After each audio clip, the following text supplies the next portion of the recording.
I'm Tara. I'm Ryan. We love Disney movies. So we decided to watch them all, from Snow White to Frozen 2 and beyond. Each episode will watch a different Walt Disney Animated Studios film and tell you all about it. Did we like it? Does it hold up? Who's our favorite hero? Or villain.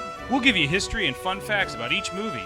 And sometimes we'll invite our friends to watch along with us. So put on your tiara or your evil crown and join us on our adventure. This is Tara and Ryan's Princess Diaries. Hello, listeners. We are back, and we are super pumped for this episode, and we have a delightful guest with us today. This is our friend Tommy. Tommy, say hello. Hello, everyone. Tommy is, if you guys remember the Sword in the Stone episode, he is Steph's husband, but he is joining us today for Aladdin, 1992's Aladdin. Yes, we're so pumped for it. So I think we sent you the full list, Tommy, and said, which one do you want to do? And you picked this one. Is that correct? Absolutely. Yeah, absolutely. Even if you hadn't sent me a list, I would have picked Aladdin. Yeah, okay. Because I feel like sometimes we ask people specifically, we're like, hey, do you want to do this one for, certain reasons?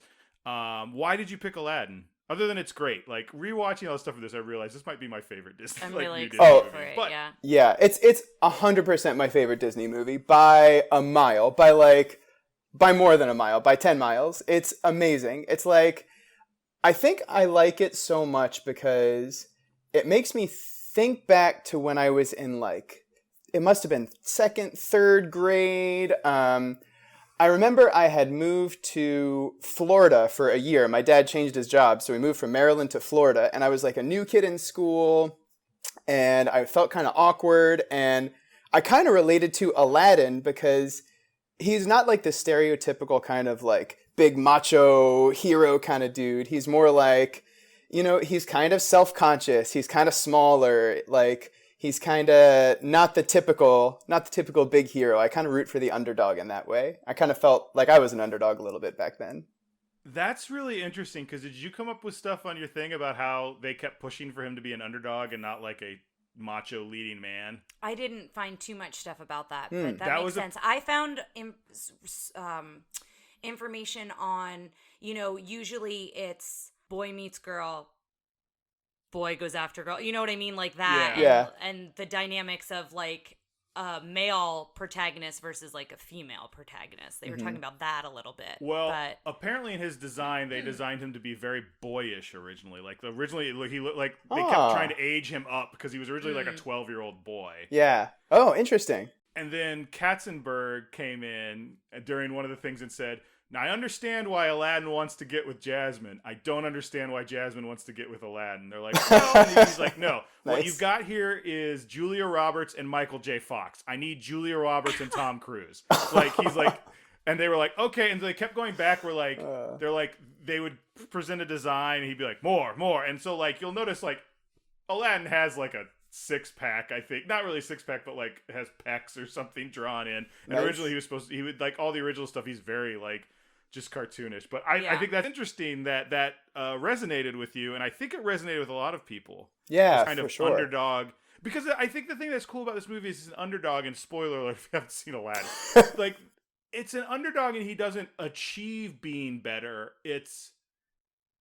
He gains confidence in who he was is. before he changes. Yeah. It's not a journey of him becoming better. It's a journey of him having more confidence in the world, or him proving that what he has is valuable to the world. Yeah. Self-acceptance kind of thing. It's like Aladdin proves through the genie and proves through even though he gets all these wishes and this amazing stuff, being the prince and everything, really at the end, what gets Aladdin what he wants is just being himself, being clever at the end and outsmarting Jafar, and then just I don't need to be a prince after all. I can just be this good person, and the genie gets free. Spoiler alert, I guess. And it's just amazing. Turn yeah. off the podcast if you haven't seen Aladdin. Go watch Aladdin. I know we have the point where we say now we're going to watch the movie, but come on. Yeah. No, I think that's one of my favorite things is that Aladdin wins just by being Aladdin, and everybody's just not helping him become better than what he is, just becoming what he is. Yeah, it's like everybody else kind of sees it. Mm-hmm. So yeah, he's a diamond in the rough. it's a movie of validation, I think, in a way. Yeah, Like I would agree with you. His good nature is being validated. Do you have specific memories, Tara, from this? So this is like Jeremy and I talked about on the Little Mermaid episode. This is one that I can remember being at both of our houses. I spent a lot of time at his house because his mom would like watch me like after school and things like that. But this is one that like no matter whose house we were at, like this is one we would put on. Like I can remember like crying so hard from laughing from the genie, like just like dying laughing, and like this one just sticks with me in that way. Yeah. So I'm really excited. I have not watched it in a while. Yes. So I am really excited to watch it kind of with this new lens of us doing this podcast, but also because it's another big nostalgic one for me, that I'm kind of really excited to revisit. I have a very specific memory with Aladdin that you remember, which is when I got you the Aladdin Super Nintendo game. Oh yes, I forgot about this. Oh my gosh, this is a great story. You texted Jeremy, and he responded with Genie Jafar Aladdin Abu, which is the password to the genie code level. To the genie level. Yep. And that was for Super Nintendo. Yeah, Sega I think was a different password. But yeah, his sister Kelly was visiting for my birthday, and so we texted him and we were like, "Oh my God, Ryan got this for Tara for her birthday." And yeah, I totally forgot about that. That was his immediate response. Yes. Just Genie Jafar Aladdin Abu, which is funny when I read it. I'm like, okay, yes, Jeremy, those are characters, and I'm like, okay, buddy. I think that game was supposed to be notoriously difficult, but I remember loving it. And now that you mention it, I'm sure it's because I just cheated my way through the whole thing every single time I turned it on.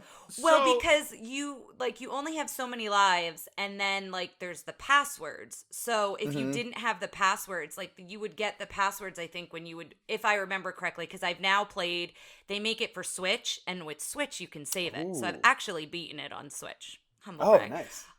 But it is really hard. But I think Lion King is actually harder. But there's this section of like, as a video game designer, like there's a lot. There's every once in a while I see an article come up about these Disney games, which we're getting a little off. But like this is a good time to talk about this because Aladdin is probably iconic. Aladdin and Lion King are like the peak ones. Yeah, and it's these games that they were like, well, they're licensed games in a time when licensed games can be bad. Because remember, we bought that Home Improvement game. Oh, well, we bought the Home Improvement game because Jeremy and I used to play that one, and it's bonkers because you're on the like television set, so like T-Rexes come in. But that's the thing, from, the first set. It's like I'm on the Tool Time set. I have to go one set over to this dinosaur show that has real dinosaurs. Anyway, we're not here to talk about the Tool Time video game. It's bonkers. It's wild. But like this is a licensed game at a time when licensed games were very bad, and this is a legitimately good game that holds up. I think it has a nice blend of nostalgia, good graphics. Like it looks really good for us. It's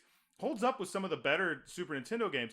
And it's pretty fun. Now there are some hard parts. The flying carpet. There's always those levels that's like in the Cave of Wonders. In the Cave of Wonders. Really hard. Same thing with the Stampede level in Lion King. The Stampede level for me wasn't as hard as like the waterfall level where you Kuna Matata level. You have to like jump on all these logs. But no, what I will say is I think it is cool too if you do like these games. I mean, now, Super Nintendo, they've come out with like the Retro Duo and all of that, but now Switch is now coming out with different versions. What I will say is the Switch version of Aladdin, the genie level, I think is like the Sega. It's different than the original Super Nintendo one, which I found weird. I guess they used the Sega version, but I don't know why they would do that. But again, that's like another tangent for another time. So let's get started on all the info because we've got a lot. We've got a lot. So it was 1992. I would like to go back a little further than that. Tara's giving me a look.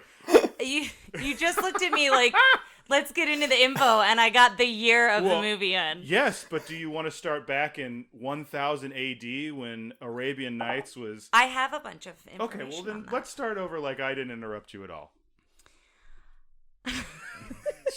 Okay, hold on. All right. So it was 1992. It got a 95% on Rotten Tomatoes. And to put that in perspective, Little Mermaid had a 93 and Beauty and the Beast had a 94. So these movies are like climbing by 1%. So Aladdin has 95. What I found interesting, it was the first animated film to gross more than $2 million. So it made a lot of money. And the other thing that I found interesting... Wait, that can't be right. That was in the Sleeping Beauty documentary. That was a fact. Then $2 million, because I know the other movies made more money than that.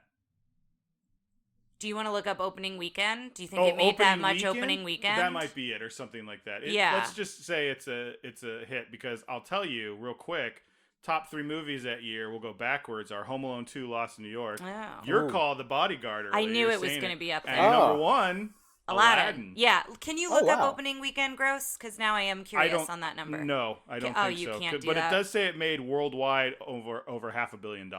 Yeah, so then... So...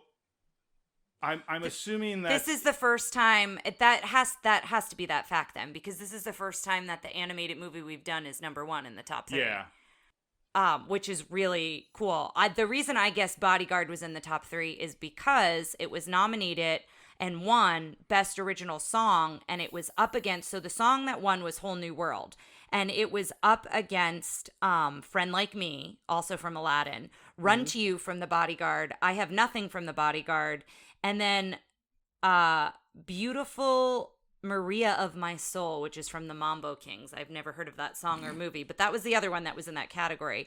So it did win for original song with Whole New World, and it won, I believe, for original score as well. So it did win 2 Oscars. So I have a lot of facts about the original stories. Do you want me to go into that next? Yeah. Or okay. I have that it was collected around 1000 AD. So, I don't have that. So I have that, and then in 1741, the first translated copy came around. Yeah. And then they started. There was some of the differences are there's no magic carpets in the original. The genie gives infinite wishes in the original, and the genie has no desire to be free. So yes, and what's interesting is the whole idea of this story. It's old stories within a story. So it's the 1001 Nights or Arabian Nights. And the whole purpose is Scheherazade. Thank you. You remember that because the first line, well, Scheherazade had the 1,000 tales. That's a line from this is my favorite Disney song. I don't know if I've said it yet, but Friend Like Me is my 100% favorite Disney song. And even before this podcast could be probably da-da-da, in my head at some time in my, once a week at least. So she is the wife of, she is given as a wife to a sheik or a sultan. I have that she was married to a murderous king. Yes. And who killed his new wives after the first day of wedding them. So he had many wives, I guess. I never read how many wives he actually had. But what she wound up doing was to save her life, she would tell him a story every night. And so Aladdin was one of these many stories. So this was one of many stories that she would tell, but she would leave out the ending. So the cliffhanger would compel him to delay her death. It's kind of dark. Yes. That's a very Bluebeard. Yeah. There's a couple versions of it. The first big Hollywood versions, they did something called The Thief of Baghdad. Oh, I don't know anything about that. There's a couple movies. There's one that was a silent film that's like that, and it's mostly, as far as I can tell, it's Aladdin wants a princess and he gets a magic carpet and then they fly around and everyone's and waves at him. And then there's another version of it a little later that's in color with sound and everything like that. And then there's Mickey in Arabia, which is his version of it as a cartoon. So those are just, I'll probably find a copy of, it's easy to find copies of those old black and white Mickey Mouse cartoons. Yeah. So... I have some stuff about the music, talking about, because we've talked about Howard Ashman in the past with Little Mermaid. So it was Howard Ashman, Alan Menken, and then Tim Rice. And we talked about how they brought Tim Rice in with Beauty and the Beast to write songs for the musical. And so they bring Tim Rice in for Aladdin to finish it. And Howard worked on Aladdin while working on Little Mermaid. And an interesting fact that we learned from the Howard documentary, he actually played Aladdin on stage as a kid in Baltimore. So he grew up in Baltimore. So I thought you'd find that fun, Tommy, too, just because. Maryland Pride. Yeah, that's right. He did, the Howard Ashman songs are Friend Like Me, Arabian Nights, Prince Ali. I think that's it. And then the Tim Rice songs are Whole New World, One Jump, and the reprise of Prince Ali. And I have to say that, what I've learned in these last few movies is how much I love Howard Ashman. Yeah. Because I think his songs in this have a very distinctly Arabian feel and instrumentation. And we were talking about this last night. He has a point of view with storytelling that I think he does really well. And the other ones just feel like typical Broadway songs to me in a way that's like One Jump sounds like it could be a kid singing as he's running through Brooklyn. Like that song, there's a little like do do do do do do do do, and then it goes into like no, that's Prince Ali. But there's like parts that are like kind of Arabian sounding, but then it's like, hey, I'm in Brooklyn. Like it doesn't sound like an Arabian kid to me. Same thing with Whole New World, of course, but then goes on to be like a smash hit because it's and a song that we have performed in karaoke, switching the parts. We did? I did? I believe so, yes. Because I think I know Jasmine's part way better than that. Yeah. The other thing, speaking of Prince Ali, Howard wrote that while in the hospital. So he wrote that one. Oh. Yeah, he was dying with AIDS at that point, and so that was one he wrote in the hospital. But during this time, the other thing I wanted to mention, so a lot of these facts are kind of mixed in with the Sleeping Beauty documentary and the Howard documentary, but we start to see that the artists and the animators, we start to see the physical challenges with the push on how long they could go on at that pace. Because now they're having to produce content so much quicker. Disney made this promise of coming out with like a film a year. So we start to see that happening as well. And, them having carpal tunnel and them, feeling like they can't have families or like they have a family, but they never see them and that kind of a thing and pushing them to their limits. So that was something else that I found interesting. Do you guys want a cool fact about one of the big inspirations for Aladdin? Sure. The character, not the MC Hammer. Oh, well, his pants. With the parachute pants. Yeah, I read That's awesome. I read that the animator that did Aladdin, that he watched Glenn a lot Keane. he watched a lot of videos of MC Hammer. They said they watched Can't Touch Us, but they said also his attitude and his energy had a lot to do with it.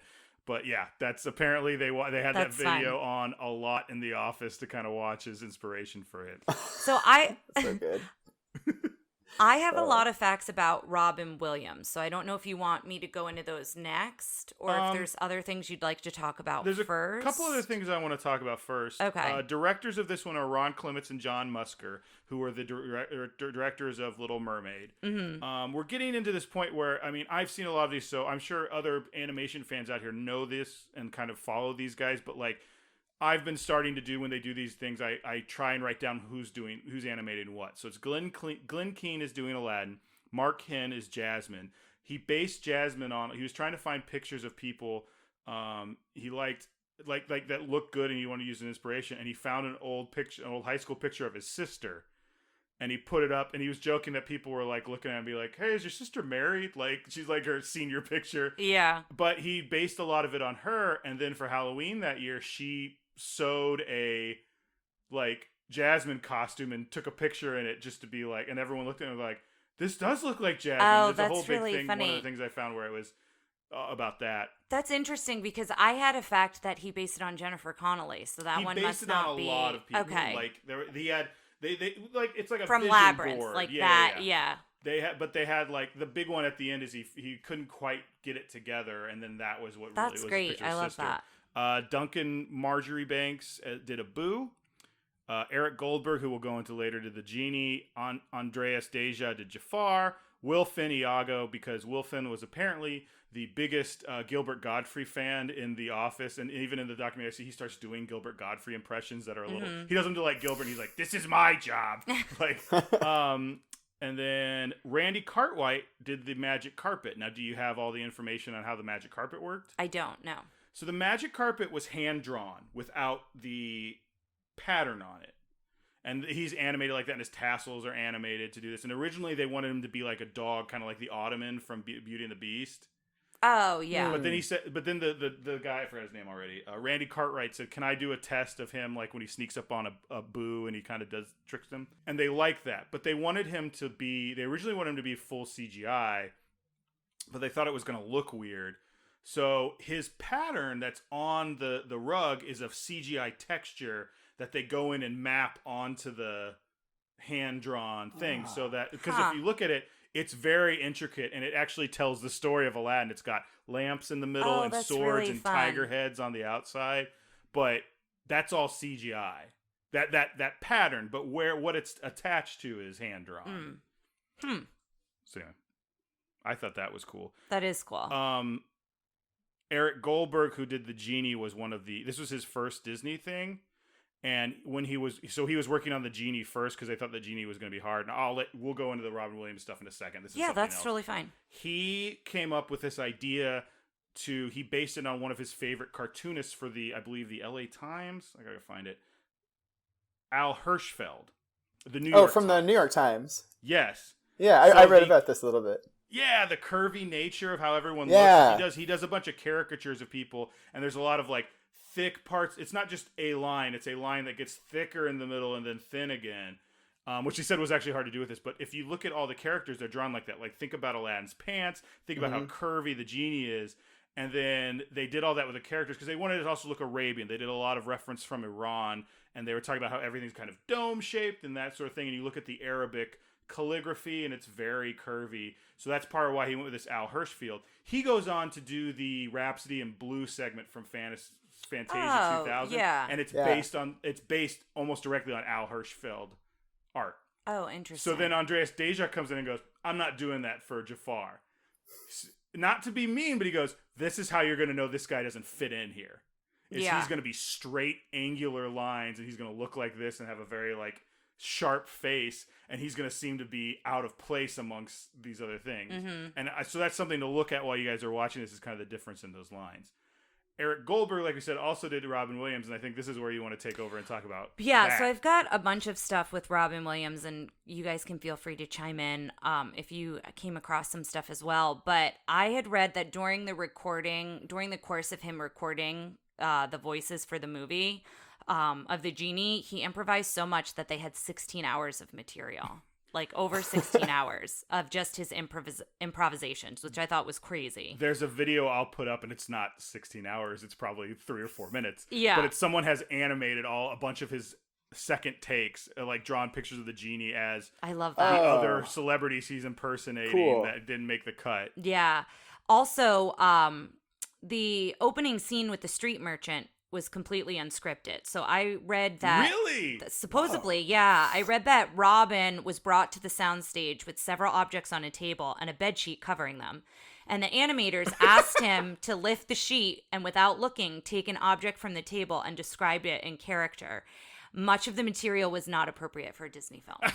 So I don't know how much they used of it, but that was kind of like what they were trying to get with that. So I found that really interesting. The video I found, everything's pretty appropriate. It may not have been appropriate for a 1992 film, but there's just one, the part where he goes, "Oh, Al, I'm beginning to like you." He's like, "Not that I want to pick out curtains," as he's flying away. Do you remember that line? Really. You'll see it, but apparently the second take was, "I would have given you mouth to mouth, but you're just not that attractive to me." And I was like, that felt like something like, nope, can't do that. Yeah. The other thing, and Ryan and I talked about this briefly last night, but the writers started doing the storyboard development, and they immediately wanted Robin, but he wasn't approached yet for the project. But that's who they had in mind. So they had him in mind from the early... Well, they sold the movie based on the fact it was going to be a Robin Williams movie. Before they approached him? Well, if he says no, we're not going to do this. Yeah. And so that's crazy. I didn't know that. So in order to convince him to do the role, Eric Goldberg, who animated the Genie, who Ryan mentioned, he did several minutes of Robin's stand-up routines animated as the Genie and screened it for Robin. And he was so impressed, he signed almost immediately after that. Eric Goldberg's, like, in multiple scenes, is always going, the best part in my entire career is showing Robin Williams my animation and having him crack up at it. He's like, there's nothing better that's ever happened to me than that. I can't imagine, what that must have felt like. Another interesting fact I had, that supposedly when Robin was recording for this movie, he would receive calls from Spielberg, who was working on Schindler's List at the time, and he'd put him on speaker to tell jokes to the cast and crew to kind of like lift them up because they were like doing such a kind of dark and intense movie. And a lot of his material... I thought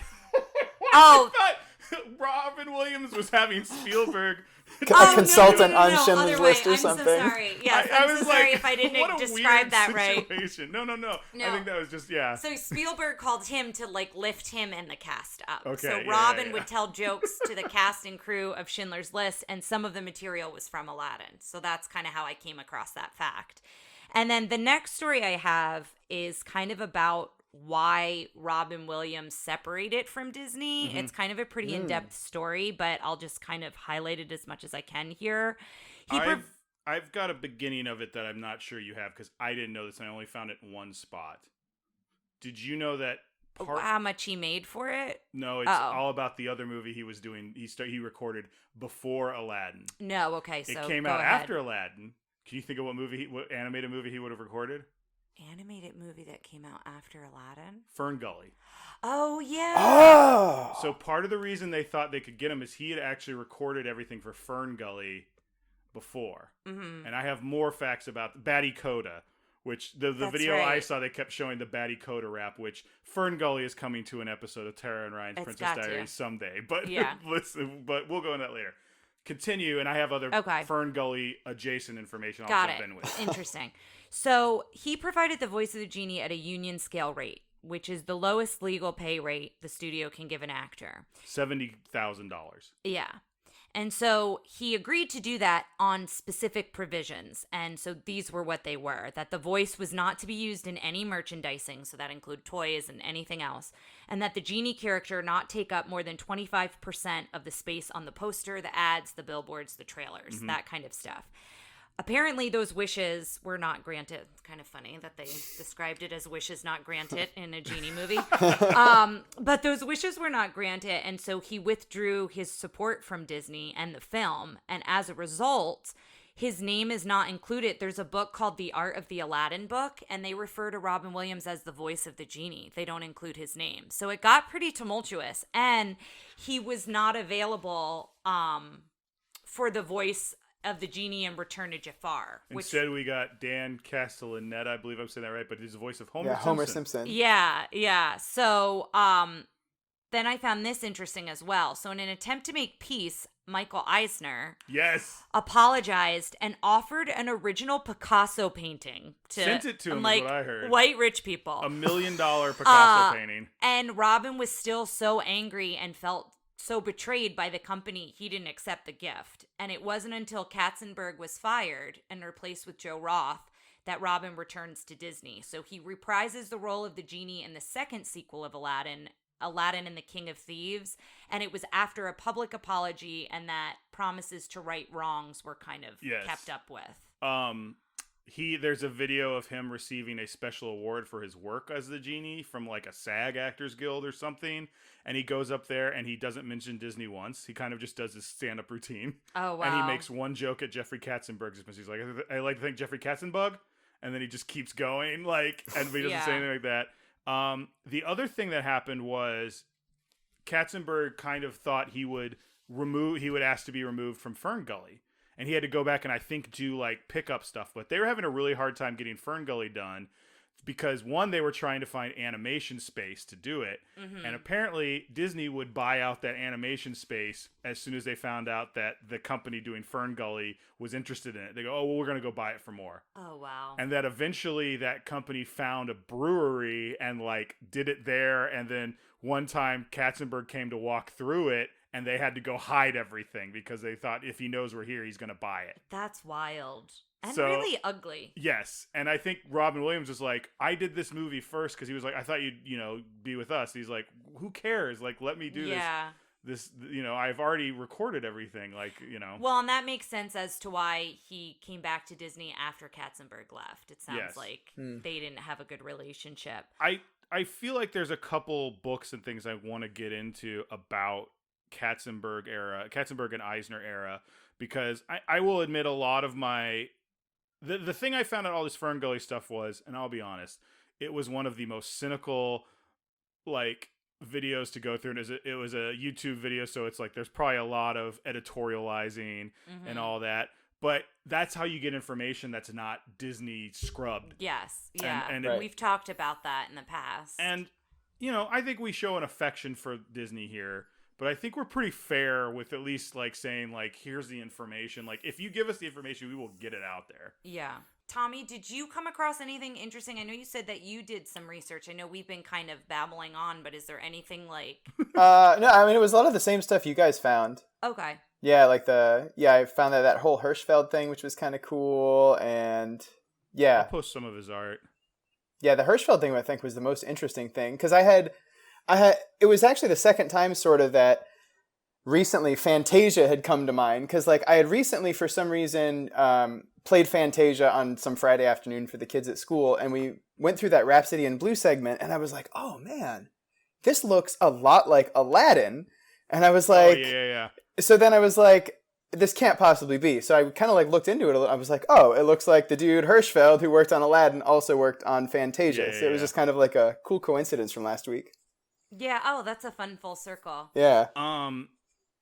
Couple things I want to talk about real quick with Jafar and Iago. Mostly Iago, but because Tara watches it, we'll put this video up of apparently Jonathan Freeman, who voiced Jafar, came in the first day and they had brought in a parrot for him to talk to, and he was like, I'm terrified of birds. Like, he's just like, I can't, you have to take that out of here right now. So then this video we found is him 12 years later, and he goes into like an exotic bird shop in New York, and they show him a kookaburra, which we talked about in Rescuers Down Under, and they like put a parrot on his shoulder, and he's like, hello, and he's like clearly uncomfortable with it, but it's a fun video. We'll put it up. Something I never really thought about, Iago has teeth. Oh. Like, he does have teeth. Because he's got Gilbert Gottfried's teeth. Yes. Ew. And Gilbert Gottfried's like, this is a terrible parrot. Parrots don't have teeth. How did he get this job? Like, I got all these videos of him. And then apparently Gilbert Gottfried says this, so I don't know how true this is, but he said that the writers had a sign that said, when in doubt, hurt the bird. That's great. I have a fact about Jafar and Iago that originally Jafar was supposed to be hot-tempered, and Iago was supposed to be a cool, haughty British type, which kind of sounds like Zazu a little bit.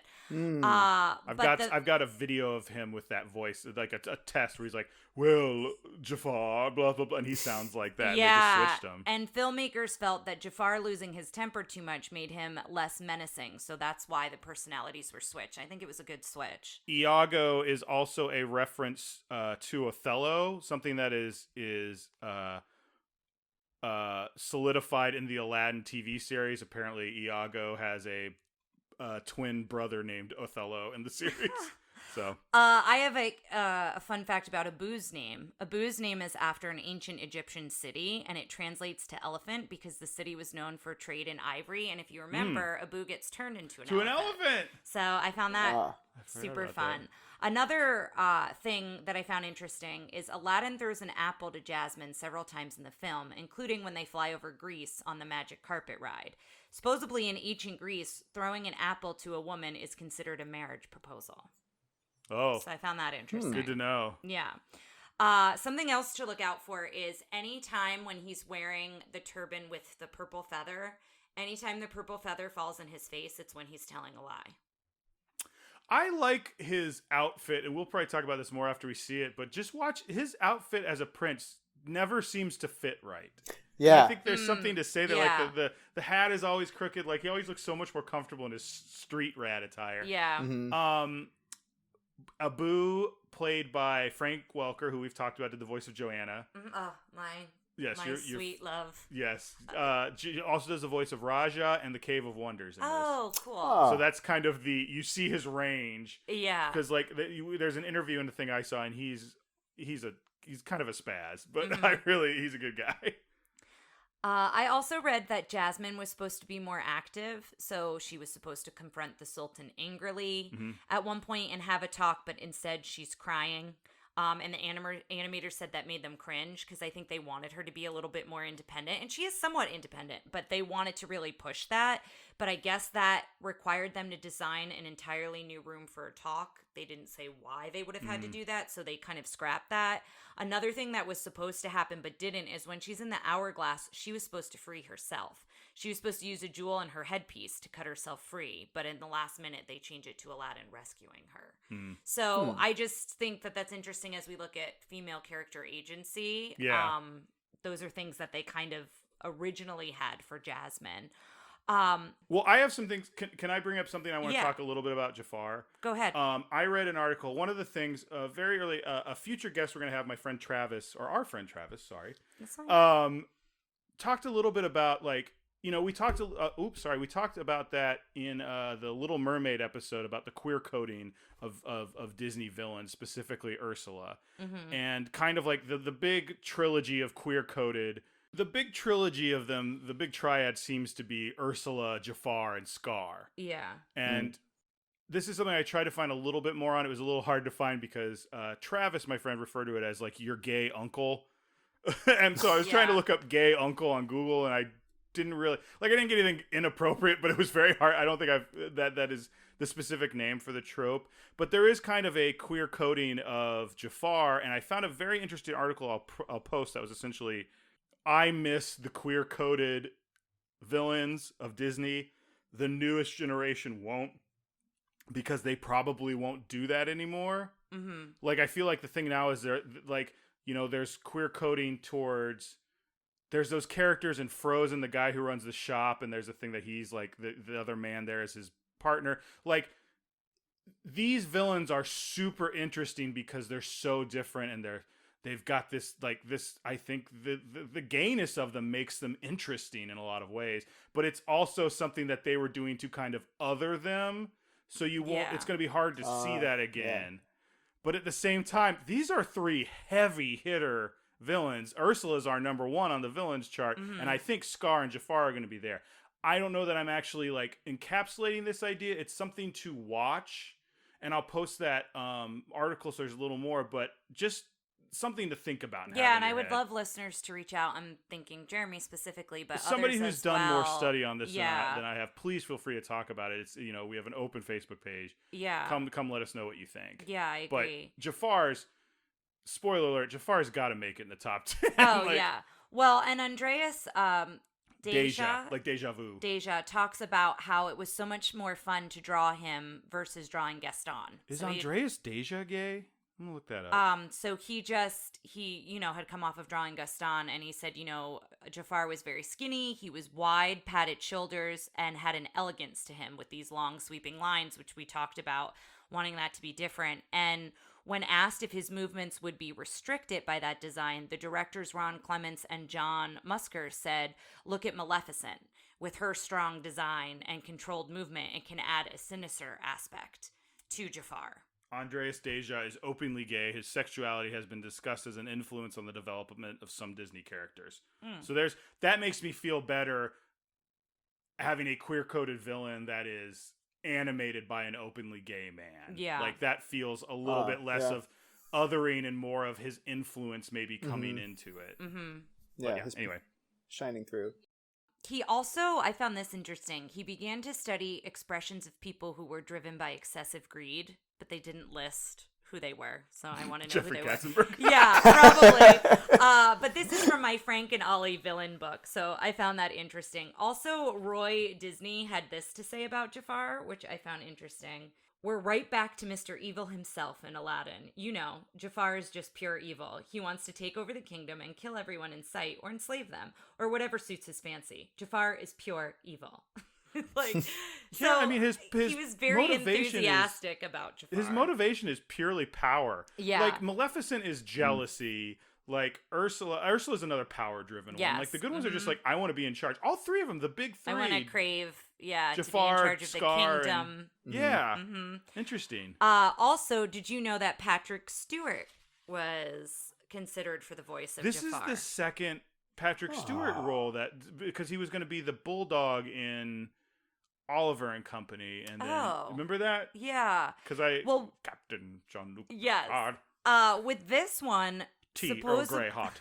Okay, sorry. Supposedly, there were conflicts because he was on Star Trek Next Generation, and apparently in interviews he says it's his biggest regret that he wasn't able to do it. No offense, but Jonathan Freeman, who I don't know anything else he does, I think he's a Broadway person, just is so good as Jafar. It was funny, there was a story I read where Andreas Deja had been animating Jafar, listening to his voice, and then he came in to kind of like discuss the character, and he goes, "Oh, you don't look anything like what I thought you would look like."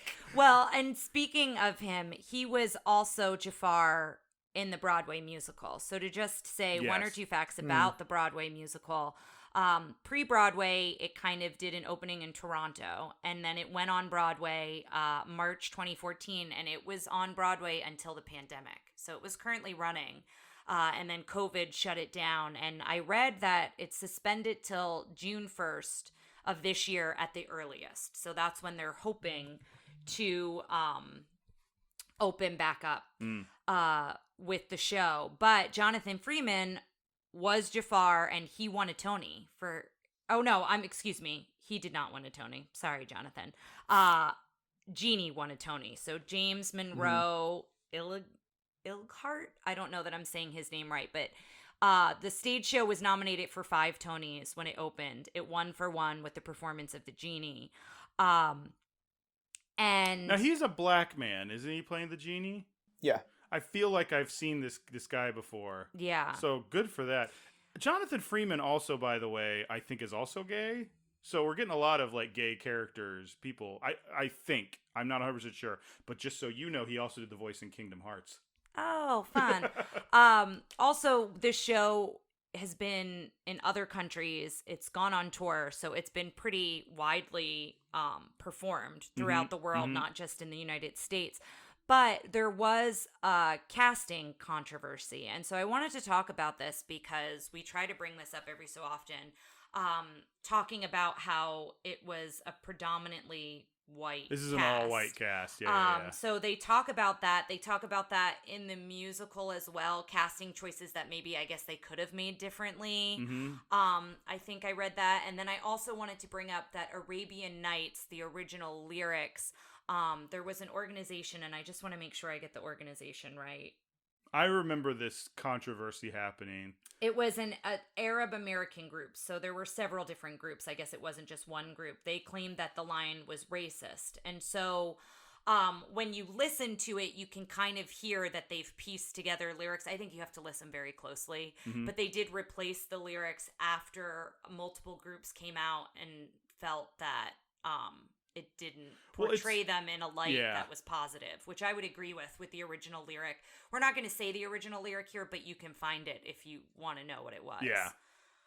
It just feels icky saying it, no, like, for lack of a better term. Like, I just don't feel good. Like, it's, the same thing when we did the Fantasian, we didn't want to, like, show, like, we'll put it up for historical reference somewhere, but, like, go look it up. It's not hard to find. I think it's important to recognize that it happened, though, and that they did make the change. Yes. I think Yes. that's important. And Aladdin, the first CD I think I ever bought. I'm just remembering that. And I think if I still had it, it still has that lyric on it. That's great. Well, Tommy, I know you're a violinist. Did you, as a child, ever do, like, any of the Disney books or anything? And I'm also curious, have you played any Disney musicals as an adult, like in the orchestra? Yeah, I mean, definitely when I was a kid, we always had the, like for our little elementary and middle school orchestras, if the teacher wanted to get us interested in performing at the concert, they'd buy the Aladdin arrangement or the Disney arrangement from that year, and we'd play. And I'd play a nice second violin part, playing lots of open D and open A the whole time, and it was lovely, and I thought it was so awesome. I'm not laughing because I understand that joke. I'm laughing because it's such a specific joke. Like, there's all of our second violin listeners out there are roaring. If you got that joke, hit me up on social media, guys. So I never bought the Disney books for myself. I guess I was too elitist for that, but but I really like playing Disney shows. I remember playing Beauty and the Beast at Shenandoah University one summer, and that was a blast. The orchestrations are really good. The arrangements are really good. It has interesting parts throughout. It's like not just fun to listen to, but it's also fun to perform. There's a violin solo during Be Our Guest where he's like, 10 years, and he's doing that. Like, isn't there like I feel like there's a violin kind of like right under Lumiere. Oh, when he's being very making dramatic. That up? There's definitely one in the stage show. I haven't watched the movie in a while though, so I don't remember that. But yeah, it's playing Disney shows is awesome. I've actually in my quartet we've played a lot of Whole New World for wedding ceremonies. Some people have requested it for Prelude. Some people request it for like the Bridesmaids, and we've even had a bride walk down the aisle to Whole New World before. Although I bet that as would a have been a quartet, deal breaker. Yeah. I bet as a quartet though, it probably sounds. I feel I'm like sure it's great. sounds, Yeah. really it's beautiful. a fine song, but Yeah.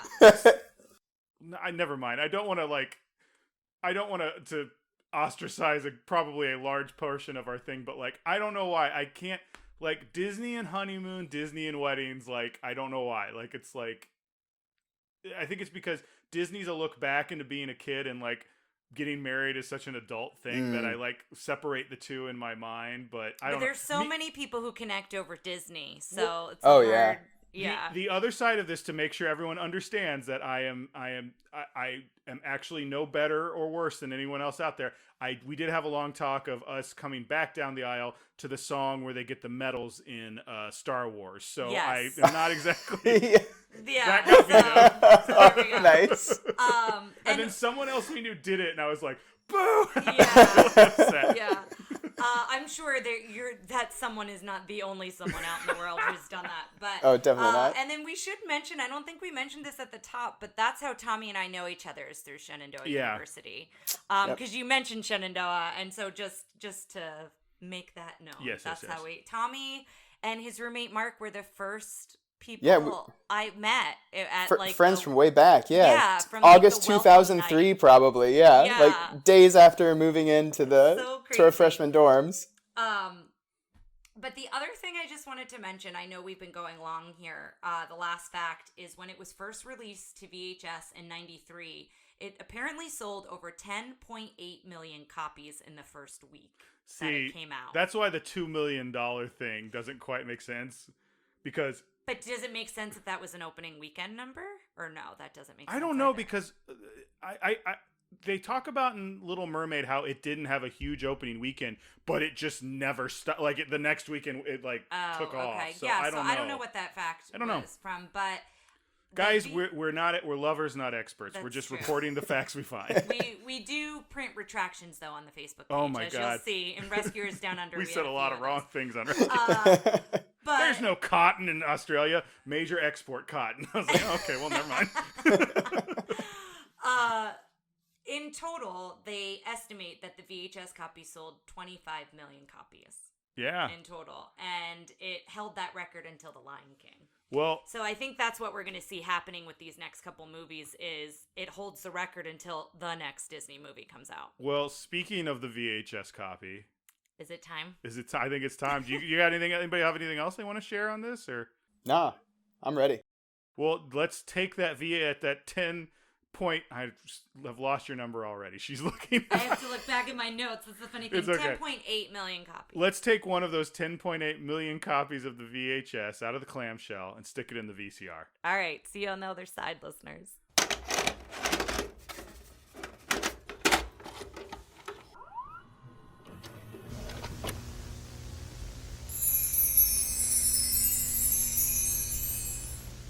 Listeners, we are back and we are very excited to talk about it. No surprise here. I took a lot of notes. We're going to try to breeze through it, but we do have lots of feelings. Tara took a little bathroom break before this, and Tommy and I just barreled into what we thought. And I was like, wait, we have to stop. We have to save this. We couldn't contain ourselves. I know. It's so good. Number one, The Little Mermaid is such a good movie based on how we got to it in this podcast. This one I had legit, this is almost as good as Little Mermaid to me. It probably is a little better if I had just jumped into it. Mm-hmm. I had, and you probably heard me over the recording, I was having legitimate belly laughs at this one. It's the funniest one.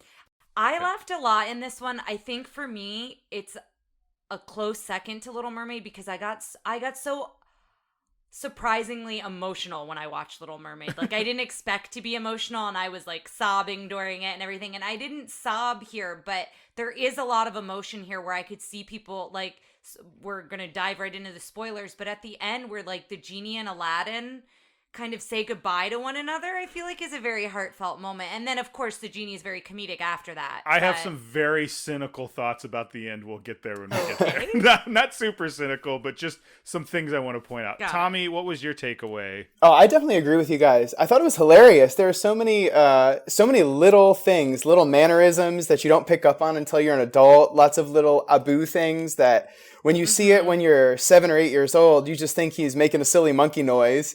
And then you're an adult and you're like, oh, he's like calling out to Aladdin a little bit here. Or, well, we also had subtitles on, which literally was having him say like, Aladdin, no. And I was like, oh, you had subtitles on your, I didn't have subtitles on my side. Oh, it doesn't pop on yours if it's on ours? Mm-mm. Oh, interesting. Frank Welker, who did the voice of Abu, I don't know if you've heard this in the other episodes. He did like Slimer and Ray from the Real Ghostbusters. He did Joanna from Rescuers Down Under. Megatron on Transformers. He in his thing he talks a lot about how like he does varying degrees of how animalistic Abu is versus how like human he is, because there's parts where he's literally in his funny little monkey voice that I'm not even going to try here. Yeah. His facial expressions too. Abu is so expressive, and I love that about Abu. Abu great as an elephant as well. Fantastic as an elephant. I love that he still has the vest. And the hat. When he's the elephant and the hat. The fez. Yes. I gotta say, like, I talk about how Little Mermaid sets the standard for certain things we do, like the villain, the princess, this, and this. I think this sets the standard. We'll get to it for sidekicks and henchmen. I was gonna say that too, because you've got like two sidekicks, right? You've got Abu and the carpet, and I feel like in Lion King you have Timon and Pumbaa and Genie. Yes, but I would even. I don't know. Genie's like a buddy. Eric I feel Goldberg, like Genie's so much more than a sidekick. He's like the donkey to Aladdin's Shrek. I love that. Okay. Eric Goldberg said he viewed this as the first Disney buddy comedy. I would agree with that. Totally. Yeah, I can see that.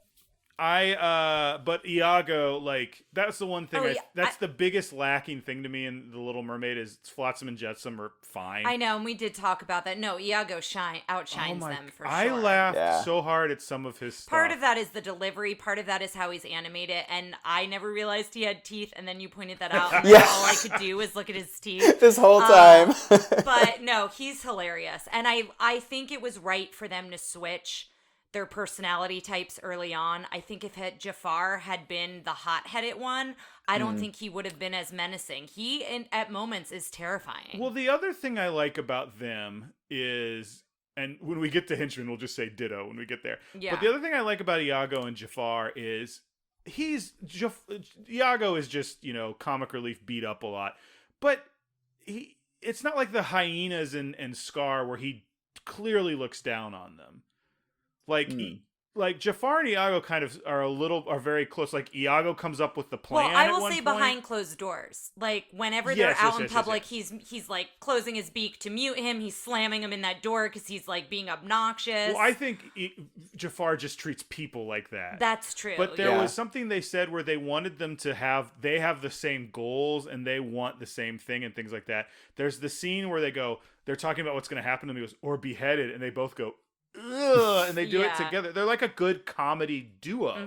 That's true. So I agree with that. Yeah, I agree. You're probably right. He does beat up on him. And that scene, they did a bunch of things in a making of that was like, here's a rough pencil sketch of that scene. They had everybody. They redid the thing, and they kept doing the scene where he kicks Iago into the door. And I watched it like 5 times in the making of, and I laughed every time. Mostly because when Iago is walking out the door, he's just like he's like he looks so chipper. And I'm just and like, oblivious. Why was he walking like that? Because that's not his character. Like, also, first of all, why is he walking? Yeah. It's so silly. But I'm like, this is the best. I'm sorry. Totally fine. Do we want to kick in on it? Yeah, we can jump in. And again, I have like 4 pages, but okay, I'm going to try our condense best. it. But I couldn't help it. I just had to write stuff down. This one does deserve some time. So yeah. I do want to share.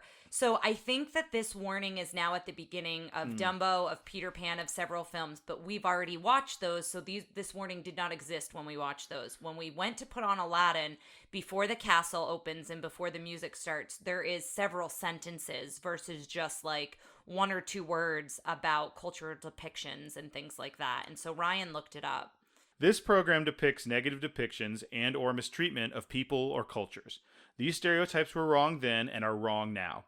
Rather than remove this content, we want to acknowledge its harmful impact, learn from it, and spark conversation to create a more inclusive future together. I don't think this is the one we saw. It's similar to this. This, I think, is the Dumbo and whatever one. Oh, you don't think that's the one we saw? I don't think that's the one we saw, but they had one it. similar to it. Yeah. Let me go ahead and continue this one. Disney is committed to creating stories with inspirational and aspirational themes that reflect the rich diversity of the human experience around the globe. To learn more about how stories have impacted society, visit www.disney.com/storiesmatter. Interesting. Yeah, I don't think that second part was I don't up there, either. But there was definitely something in there that was talking. The beginning sounds the same. Yes. Like I said, this is something that is programmatically added at the beginning, and it gives you like 10 seconds to read it. So we missed it. We may try and get it again and put it up. But yeah, and just do a snapshot of it. But I'm interested to go to this website. Similar. I'd love to go to the website, and it's similar to what we talked about. I think it was in Peter Pan. We talked about how Warner Brothers had a more descriptive thing about it was not okay then, we're recognizing it, and now it seems that Disney has now done the same, which I'm happy. It took them a little bit more time than I would have liked it to take them, but I am happy that they've made that correction and they've acknowledged it, and I think that shows they're trying to go that extra mile, which I think is important. I think the big acknowledgement of saying it wasn't cool back then is a minor step on the like ladder to I don't diversity. think it's a great step, but I think it needs important. to happen. Yes. Yeah. I think being able to, because I think for a long time we all as a culture, for once, I feel like as a white person, I can make this statement, but the statement is also how like stupid white people are. I think as the unfortunate like purveyor of this attitude, we white people said for a long time, well, it's okay because it's old, and it's like, no, it's not okay. It wasn't okay then. Yeah, but it exists, it's and we don't want to context. erase it in its entirety. Because you don't want to have people watch Peter Pan and go, what's wrong with Peter Pan? Like, if you took everything out, you're saying. Taking out this is way a little off topic. There's a wrestler I watch named Cody Rhodes who has an African American wife. Always comes wife. back to wrestling. Yeah, listeners. Cody and Brandy Rhodes. And he said this big thing where once he told her after they married, he's like, well, I don't see color. And she said, well, then you don't see me. And I always think about that, like, we need to recognize the story instead of just pretending it doesn't happen. Yeah. So I think it's important to own up to it, to say it's there. And I like the thing that Disney, we talked about this, I think, on the last one a little bit, they're doing where it's Peter Pan and Dumbo. You just can't get to them immediately if you're a kid. If you have the kid filter on Disney Plus. Yeah, there's like an extra step. It's not taking it down, it's not censoring it, but it is kind of saying we want the parents to be the one to do that. Yeah, giving a choice is important, I think. Let's save this for the cultural depictions later. I'm sure it'll come up. I was going to say let's cover it now. Let's go ahead and get started. So we see the smoke and the music, and of course it's the Arabian Nights music, and like I immediately transported me. I was like, yes, I'm here for it. Like moment one from that music. And the opening title. So we see Aladdin as the opening title almost immediately. It happens very quickly. Yeah, I was thinking about that. It was very quick compared to a lot of the others. Yeah. I feel like most modern movies have like prologues now. Well, and Beauty and the Beast, I think, had a prologue, like talked about, I think, the Princess Yeah, story. that's true. Yeah, so I always find the opening credit sequences interesting with each film and the choices they make. And so we see the view of the palace. I also have it written in my notes as castle, so I might interchangeably say both, but they reference it as palace in here, but in my brain I reference it as castle. Yeah. But we see the opening, the marketplace, the city, and the opening narrator. And that poor camel is so tired. Did you see how tired that camel was? I mean, I guess he did go across the desert into the marketplace, but the camel just like passes out. Let me bring up one thing. You have the singing voice of that character, which we need to look up who that is or give him some credit somewhere. And I will say, and partly part of it is you actually hear Robin Williams' singing voice later. This is the only time, because the singing voice of Aladdin and Jasmine are not the same actors as speaking, and they sound like they sound very, very close and good. They sound similar. This is the only time I went, oh, these sound like two different people, and it's fine. Robin Williams doing his little bit as the junk seller. Yeah, is the really merchant, I guess. Yeah. The Tupperware bit, I don't remember laughing. I was like, oh, it's the Dead Sea Tupperware. Still good. Yeah, really that joke is funny. And yeah, he has but that was that bit that I was telling you about, that they gave him that table or whatever. But then he immediately shows the lamp and he goes, let me tell you this tale. So it's clear that this tale has already happened. He's taking us back to the past because he says, let me tell you the tale of this lamp. And so a boy more than he seems, a diamond in the rough. And we talked about that at the start of this, you know, that that's kind of what this is all based on, is him having the confidence in himself. And so that's pretty clear from moment one. And then what I find interesting, we're not introduced to Aladdin. We're not introduced to Jasmine. We're introduced to Jafar and Iago first. Oh yeah, I already forgot that scene. Like the first just characters that we're introduced and Gazim. to. Yeah. Oh, and Gazim. Yeah. But I just found that interesting, and I was trying to think back when we see the villains in their first scene. We are already given the story, right? Mm-hmm. And I feel like we've met some characters, and I feel, you know, I have to go back and think on each villain. And their introduction, but I think this is the first time that we meet the villain before we meet anyone else that's main to the story. That's like a main character. So I found that interesting. And we see the scarab, and as that gets put together, it finds the Cave of Wonders, and the scarab is actually the eyes, I'm pretty sure, right? Of the Cave of Wonders. Was there a scarab toy you could get from like Burger King? It was plastic. There definitely was. It was like a compass or something inside. Yeah. So I'm going to be posting a lot of merch on the Facebook website, because I could go down a rabbit hole. I don't know. But there was also a plastic lamp that you could rub, and it would spin almost like a magic 8-ball. Yep. That's how you did I totally remember that. Oh. Yeah, so what was it? Was it a Burger King or McDonald's merch? Was that? No, I think they were actual like licensed merch. I don't think those were things you could get. I mean, there were McDonald's toys, but the lamp I know for a fact you bought at like Toys R Us. Yes, I'm always hesitant to go down this road because I feel like it could be opening the floodgates. That's why I was like, I'll post it. but yeah, I'm glad I mean, all... there's part of me that wants the magic lamp. Well, there's one now after the new movie, and I don't care for it because I think it's Will Smith's voice, and it's like more digital. Yes, but we meet Gazim, and we realize that Jafar is trying to hire someone to get this lamp out of the Cave of Wonders, and Gazim is just like a humble thief, and we realize that it can't be just anybody that goes into this cave. It has to almost kind of be like this chosen one. That the Cave of Wonders says, and the Cave of Wonders disappears, so it like comes up out of the sand and then it's gone like as soon as it's there. And then we zoom in on Jafar's face. There's a lot of good close-ups of Jafar, and so that's a good one. And then it cuts to Aladdin, and basically we are introduced to Aladdin, how he's making his living, stealing bread, and then it introduced to the song One Jump. So I'm not really going to describe all that unless you had favorite moments from this. I mean, there are so many good moments within each musical number, which I'm happy to talk about. I just don't want to describe it in detail because I feel like it's better to just watch it. This was in the documentary I saw the scene that they did live action reference for. Oh, okay. So I'll post that up. That's Hi, great. Max. Oh, yeah, she came up to join our podcast. But I really like, I know you said you don't like the One Jump song as much. I agree with you. It's not my favorite song, but as soon as it picked up, I was in it, and I was with Aladdin and excited about it. And so this whole chase scene happens, and this is where we see Aladdin's character at the end. They get away, him and Abu takes that giant bite out of that piece of bread. And Aladdin goes to eat his bread, and he sees two, what presumably could be orphans, two children who are kind of looking for food and kind of rummaging for stuff, and he gives his bread, and then eventually Abu feels guilty and gives his piece as well. And so we see Aladdin's character very early on that, you know, he doesn't have much, but what he has, he's willing to give to others. I like Abu being around and having kind of worse qualities than Aladdin because it kind of shows what he easily could do. Yeah, and it shows that Aladdin is making Abu better too, right, by his actions. And so then it cuts to the prince, is it Ahmed?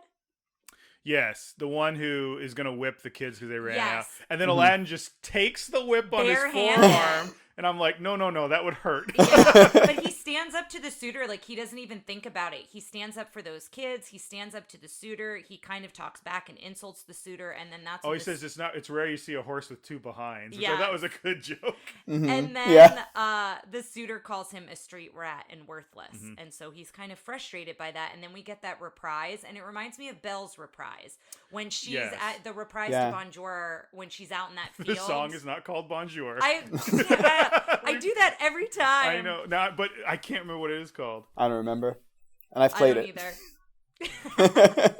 It's so hard to not call it Bonjour because it opens with Bonjour. I think it's called Belle. It might be Belle. It might be. But it's kind of a similar reprise where he's kind of up on the top of the buildings where he sleeps and kind of talking about there's so much more to me. He's got a nice high-rise apartment considering. I love where he lives. Yeah. And the other thing I will say is if you played this video game as much as I did, but also I've played it recently on Switch, it was really hard in those scenes that the video game is based on to not think about the video game. That's what I'm saying is they obviously really watched it and thought about it because, when Abu grabs him and they spin around the thing, like there's a whole scene where you're grabbing onto the things and spinning around to get to the next. When he has that, it's a carpet and he's like he goes, all you got to do is jump. Like that's a whole bit in the game. That's what I'm saying about these games. Is these games like for a '90s licensed game, like they're solid to their source material, of detail, and they're a decently fun platformer. There's every once in a while there's a level that's too much, but that was kind of the thing back then. It's more of the save system. Does anybody else want to talk about this as much as I do? Okay, right. No, but I will also say his view is fantastic. He has a view of the palace, right? And so that's kind of how he daydreams. So now we cut to the morning. We're in the palace, and the prince has stormed off, and his bottom on his pants has been ripped, and you can see his underwear. He said that so like, can I say bottom? Can I say like, how else should I describe this? We realize that Raja, Jasmine's pet tiger, has basically bit the trousers or the pants off of this suitor. I just want to point out again, Cave of Wonders, Abu, and Raja, all the same actor. Which is fascinating because they're all drastically different. And that's how we get introduced to Raja, the Sultan, and Jasmine. And Raja, Jasmine says, oh, he was just playing. And we really get a sense of her, I don't know if it's her independence. I don't know if that's the word I'm looking for, but she knows what she wants. She's, even if she can't pinpoint it, she knows she doesn't want that suitor. She knows she wants more than this life. And she's willing to stand up for that pretty early on in the film. It's a little bit of Belle. It's like I'm stuck where I don't want to be. Yeah. I mean, it's also the you're identifying it as, and they do it later when they meet that it's something Aladdin wants, and she's like, it's not all. It's they both feel trapped in their lives. Yeah, it's like the grass is always greener kind of syndrome. Yes, very much so. I like Jasmine a lot. Oh, I love Jasmine. Rewatching her She's story, also beautiful. She's gorgeous. She doesn't have a ton of agency in a lot of things, but that's kind of the idea that she's trying to break out of. I also love her personality. Yes, that's what I'm saying. She's she's not like, oh, Aladdin. Like she's not more than a pretty face. I think she's gorgeous, but I did want to say, like, she seems reiterate capable. that. Yeah, she's clever. She helps Aladdin out too throughout. She's so clever. Let's get to the market because I love that scene. But we find out that she needs to marry a prince by her next birthday, which is in 3 days, and she wants to marry for love. So that's kind of what we find out. The Sultan wants her taken care of. And she talks about never being outside the palace walls. So this is where we get that, I don't know anything. Like, I only know what's inside the palace. And she's setting the birds free as kind of that imagery of, like, these birds can fly wherever they want. Of course. Why didn't I think of that? And then... like, it's so obvious, like, and you say it, and I'm like, caring for the birds, and then she sets them free, But we see the shadow of Jafar before we see Jafar towering over the Sultan. I love the height difference of Jafar and the Sultan. Well, they also have established this bad guy, but they haven't said how he relates. Fits in. Yeah, so now we know how he's connected. He's the trusted advisor. And from moment one, we see he has control over the Sultan because he hypnotizes him with his staff. So that's pretty clear. That's a toy. I've seen that toy too. Yeah. Oh, definitely. There's lots of good merch for this film. This is funny. I didn't think I didn't know his study on this. I'm so glad we're talking about it. He also talks him into giving up the family blue diamond, which I didn't remember that playing a part, but it's what he needs to like create everything to figure out who the chosen one is. I think it's just a quick MacGuffin to show him like he able has to control get something out important. of the Sultan. Yeah. He's manipulates the magic Sultan. Stuff. That's true. So Jasmine sneaks out and runs away, and now it's the next day in the marketplace, and we see Abu and Aladdin, this is how they make their living. They steal from the fruit vendor, and it's very much that. It's kind of like Oliver and Company when the one goes out to get, gets hit by the car, and then the other ones go in and get whatever out of the car. Mm-hmm. It's kind of a similar, like, switcheroo. Like, Abu pretends to steal, and then while the vendor's looking that way, then Aladdin grabs the food. Then they just crack it open and eat it on top of his roof, so if he just was like, hey, like, that's a good point. I don't know. Just a thought. The brazen. The merchants are all trying to sell to Jasmine. You know, you're such a pretty lady. Do you want this? Do you want that? And Aladdin immediately falls for her. You can tell that, like, from moment one, he notices she's different. She's got this striking beauty, even though she's kind of wrapped up, so nobody can kind of really tell who she is. Mm-hmm.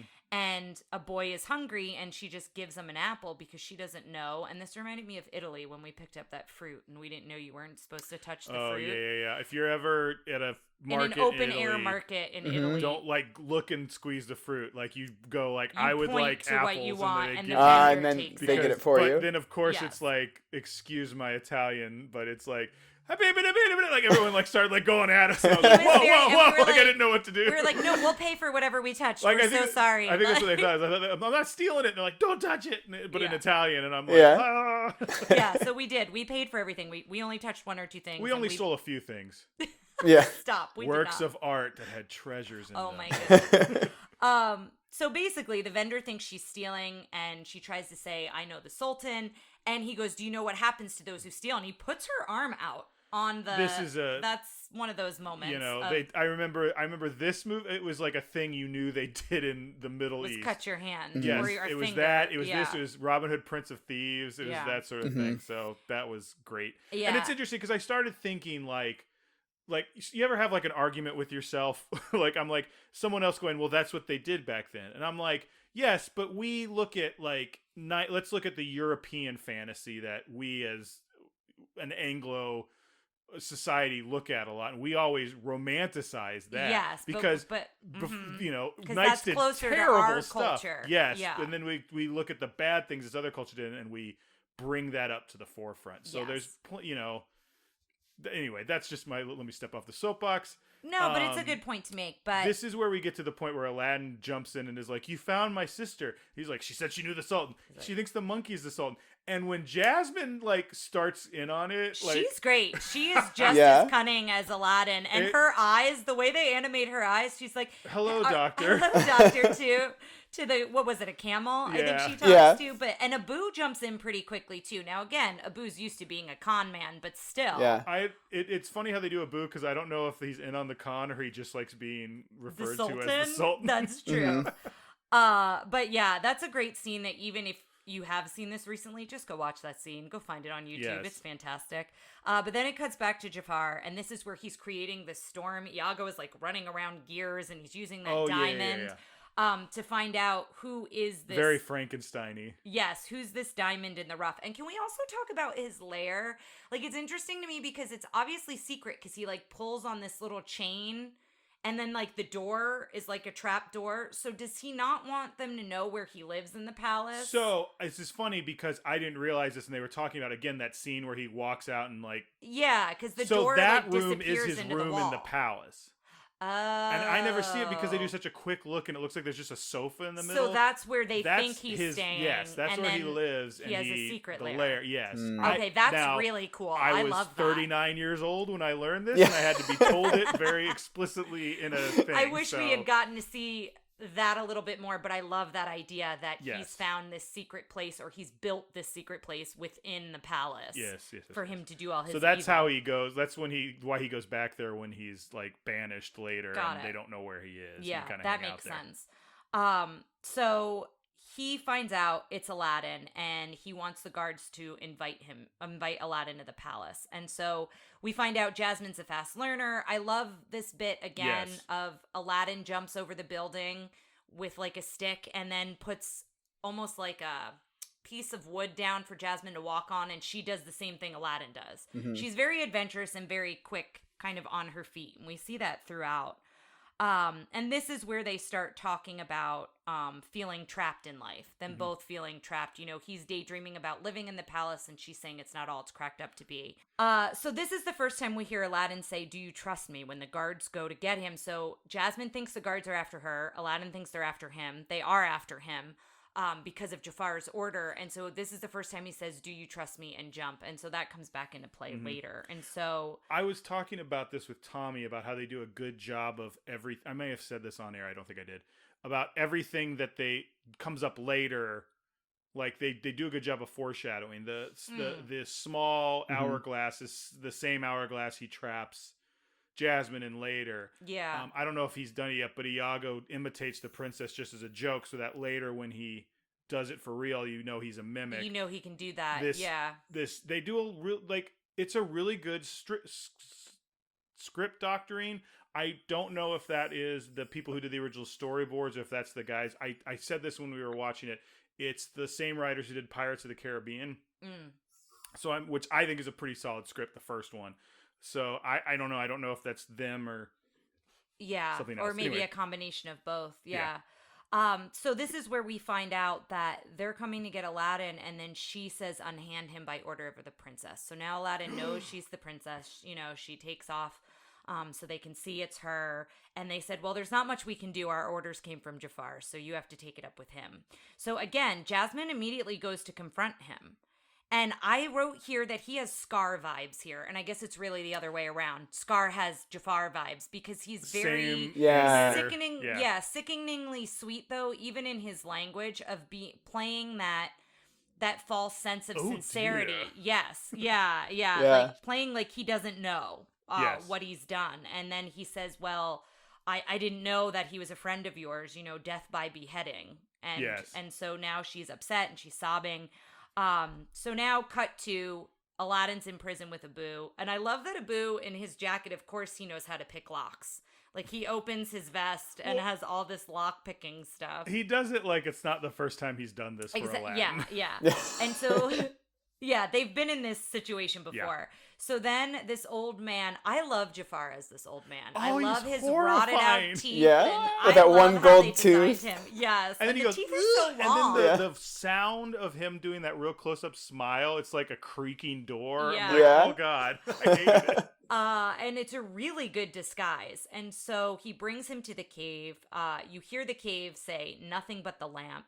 And he promises him a reward. And I wrote here, I love Abu's facial expressions. We've talked about that earlier. But Abu, just throughout this whole thing, you know, him looking at all the treasure. And Aladdin constantly having to remind Abu, like, no, that's not what we're here for. Then they meet the magic carpet. And so much personality in the carpet. So much personality in a rectangle that has no voice. Yeah. Like, not even sound effects. Yeah. Also, another toy was a plastic carpet that had wheels on it underneath Yes, it. So I remember that. Yep. Okay. So I can't help it. I am so excited by how much we're remembering the Burger King toys. Again, I don't know that if that was a Burger King toy or if that was like you get the Sultan with all the figurines and you get the carpet. I can't remember. I'm going to look it up, but I'll look it up after this. But it'll be on the Facebook page. But anyway, the carpet shows them to the lamp. The lamp is up so high. Aladdin climbs all these steps up to get it. And of course, Abu sees the forbidden treasure. He sees that jewel. And immediately after he picks it up and the cave starts like saying Yelling infidels, he just like sneakily is like, "Oh, sorry," and like goes to put it back, and then everything starts to melt. Fire. It's very intense, this whole scene. I thought it was kind of scary. I got total Indiana Jones vibes from that scene. Like when he picks up the lamp, and it's not like he's switching the package like in Indiana Jones, but he looks down and it's like, "Oh no," and then everything kind of falls in on him. Then what winds up happening is the carpet gets trapped under a rock, and Aladdin is able to grab onto a step, but everything else is kind of disintegrated because it's all sand. And so the old man, which is Jafar, is wanting the lamp. Aladdin's asking for his help. He grabs the lamp and he goes to stab him, and that's the creepiest with that old man wild eyes. He just grabs a knife and is like, "Oh." Yeah, with that like you could have just let go. With that very like crazy knife, and Abu bites him, and then the carpet winds up saving Aladdin as he falls. And so then it's revealed that Abu pickpocketed Jafar and had the lamp. So we cut back to the palace. Jasmine's upset, tells the Sultan about what happened with Jafar, and Sultan, of course, wants to set it right. Then we go back to Abu, produces the lamp, rubs the lamp. Genie I have in all caps, and it's bigger than the rest of my handwriting, because this is where we see Genie. He explains that Aladdin's now his master, Genie of the lamp, 3 wishes.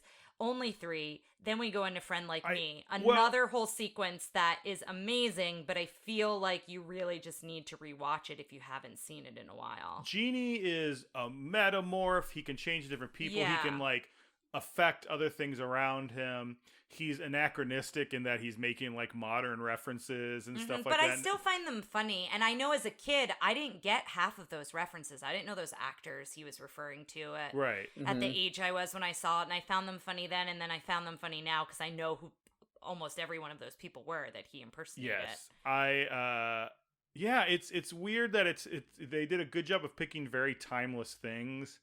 Yeah, and things that I think could hold their own even if you didn't know the, specific reference. And if you don't, it goes so fast. The only one that's popping to mind that I can understand, a kid now being who the heck is that, is, Rodney Dangerfield being I'm losing to a rug. Well, and doesn't he imitate, is it Carson? He does Arsenio Hall at one point. Yeah. He might do both, because I don't see you mistaking Carson for Arsenio Hall. No, I wouldn't have. Arsenio Hall. What? Yeah, no, he does a different one that feels like a talk show host, and I thought maybe the one where he's what's your name? Aladdin. Yeah. I don't know if you guys noticed this in that kind of part. So, when you first meet the Genie, right? So, he's imitating all of these different voices, right? And he's imitating all these different characters, and it's so varied and so, unique, each one. He chooses a different person. But then when they get into the song Friend Like Me, right? Listening to this for the first time I probably haven't seen this movie in a decade. I noticed so much that the tempo in the song was really flexible. There's a lot of push and pull, and it would get faster and it would get slower, and it was really kind of subtle. And it was kind of subtle in the same kind of way that Robin Williams would transform sort of from one character to another. So it might just be the musician in me reading into it, but the song kind of reflected in its construction the kind of manic schizophrenic kind of way that Robin Williams changed his characters. Well, I wonder if they gave him just a bass recording to sing off of, and then he's not a musician. Yeah, true. So that's a good point too. Well, and his energy watching any of his stand-ups, for lack of a better word, I don't necessarily want to use this term, but he has a manic energy. Yeah. He has a frantic, totally. Maybe yeah, a absolutely. frantic energy is what I want to say. Mm-hmm. Frantic is probably a better word. Yeah. And so I feel that's a great observation, and I find that interesting, and it would be interesting to know, who was imitating who there, right? Was he imitating the music? And so that's which came first, the chicken or the egg? Yeah. But I love that observation. So then the other thing I wanted to mention, I had this as a fact, that applause sign at the end of the song, the animators kind of put that in there kind of as a joke, but kind of to have the audience applause, because they were noticing in previews that in Beauty and the Beast, people applauded after every musical number, and that wasn't happening with Aladdin. So they put that in for people to applause, and then they just left it in. But is that in the play? I feel turning off all the lights and just having one little thing. A neon sign? Yeah, I think it was when I saw it at the Kennedy Center. Oh, that's great. I love that. That feels like a real simple, easy joke to do. And one that would translate with it would be nice and bright in a dark theater. Mm-hmm. But then he goes into the rules of wishes. And we talked about this. We just recently did DuckTales, the movie, which has a genie in it. And similar rules. He can't kill anyone. He can't make anyone fall in love. And he can't bring anyone back from the dead. And I love his zombie imitation. Yeah. That is Peter Lorre. He's imitating it's an old 1940s actor who looks like that. And there's yet another video where they go through all his impressions and they match him up with people. So I might that's throw that fun. up there. So Don't Fall in Love is so you can't skip to the end. Can't kill anybody is so when Jafar gets you can't immediately defeat him. And can't bring anyone back from the dead is to give, I think, a sense of danger. You can die. You can die in this movie, even though they don't specifically say you can die. Yeah, that's so I think it's very smart to do it that way. Yeah, smart to set up those rules. And I love here we've seen how cunning Aladdin can be, but he tries to persuade Genie, and we see this later because Jafar falls into this trap. He's like, please, he can't even get us out of this cave. How is he going to grant me 3 wishes? And so the Genie, being so overly confident, gets them out, and we realize later Aladdin never wished for that to happen. The Genie just made it happen. So Aladdin still has his 3 wishes after that.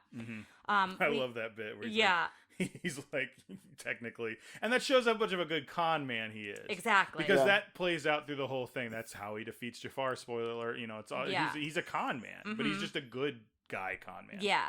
And so we cut back to Jafar and Sultan, and they're discussing the sentencing of prisoners, and the Sultan is really trying to put his foot down, but the Sultan is not a very imposing character, but he's trying to be for Jasmine, right? Yeah. I feel like he's trying to stand up for his daughter in that moment. He's got good intentions, but he's a ding dong. Like, the whole we see him playing with toys. Like, he's playing with those little animal things. He's kind of made to be very aloof, I guess. Mm-hmm. I wonder if Jafar's machinations have you think with hypnotizing him so much? Maybe. Like, you go play with your toys, sir. If it's like kind of affected him. I don't know. Yeah, I don't know. I kind of reading into it. I kind of like reading into it in that way.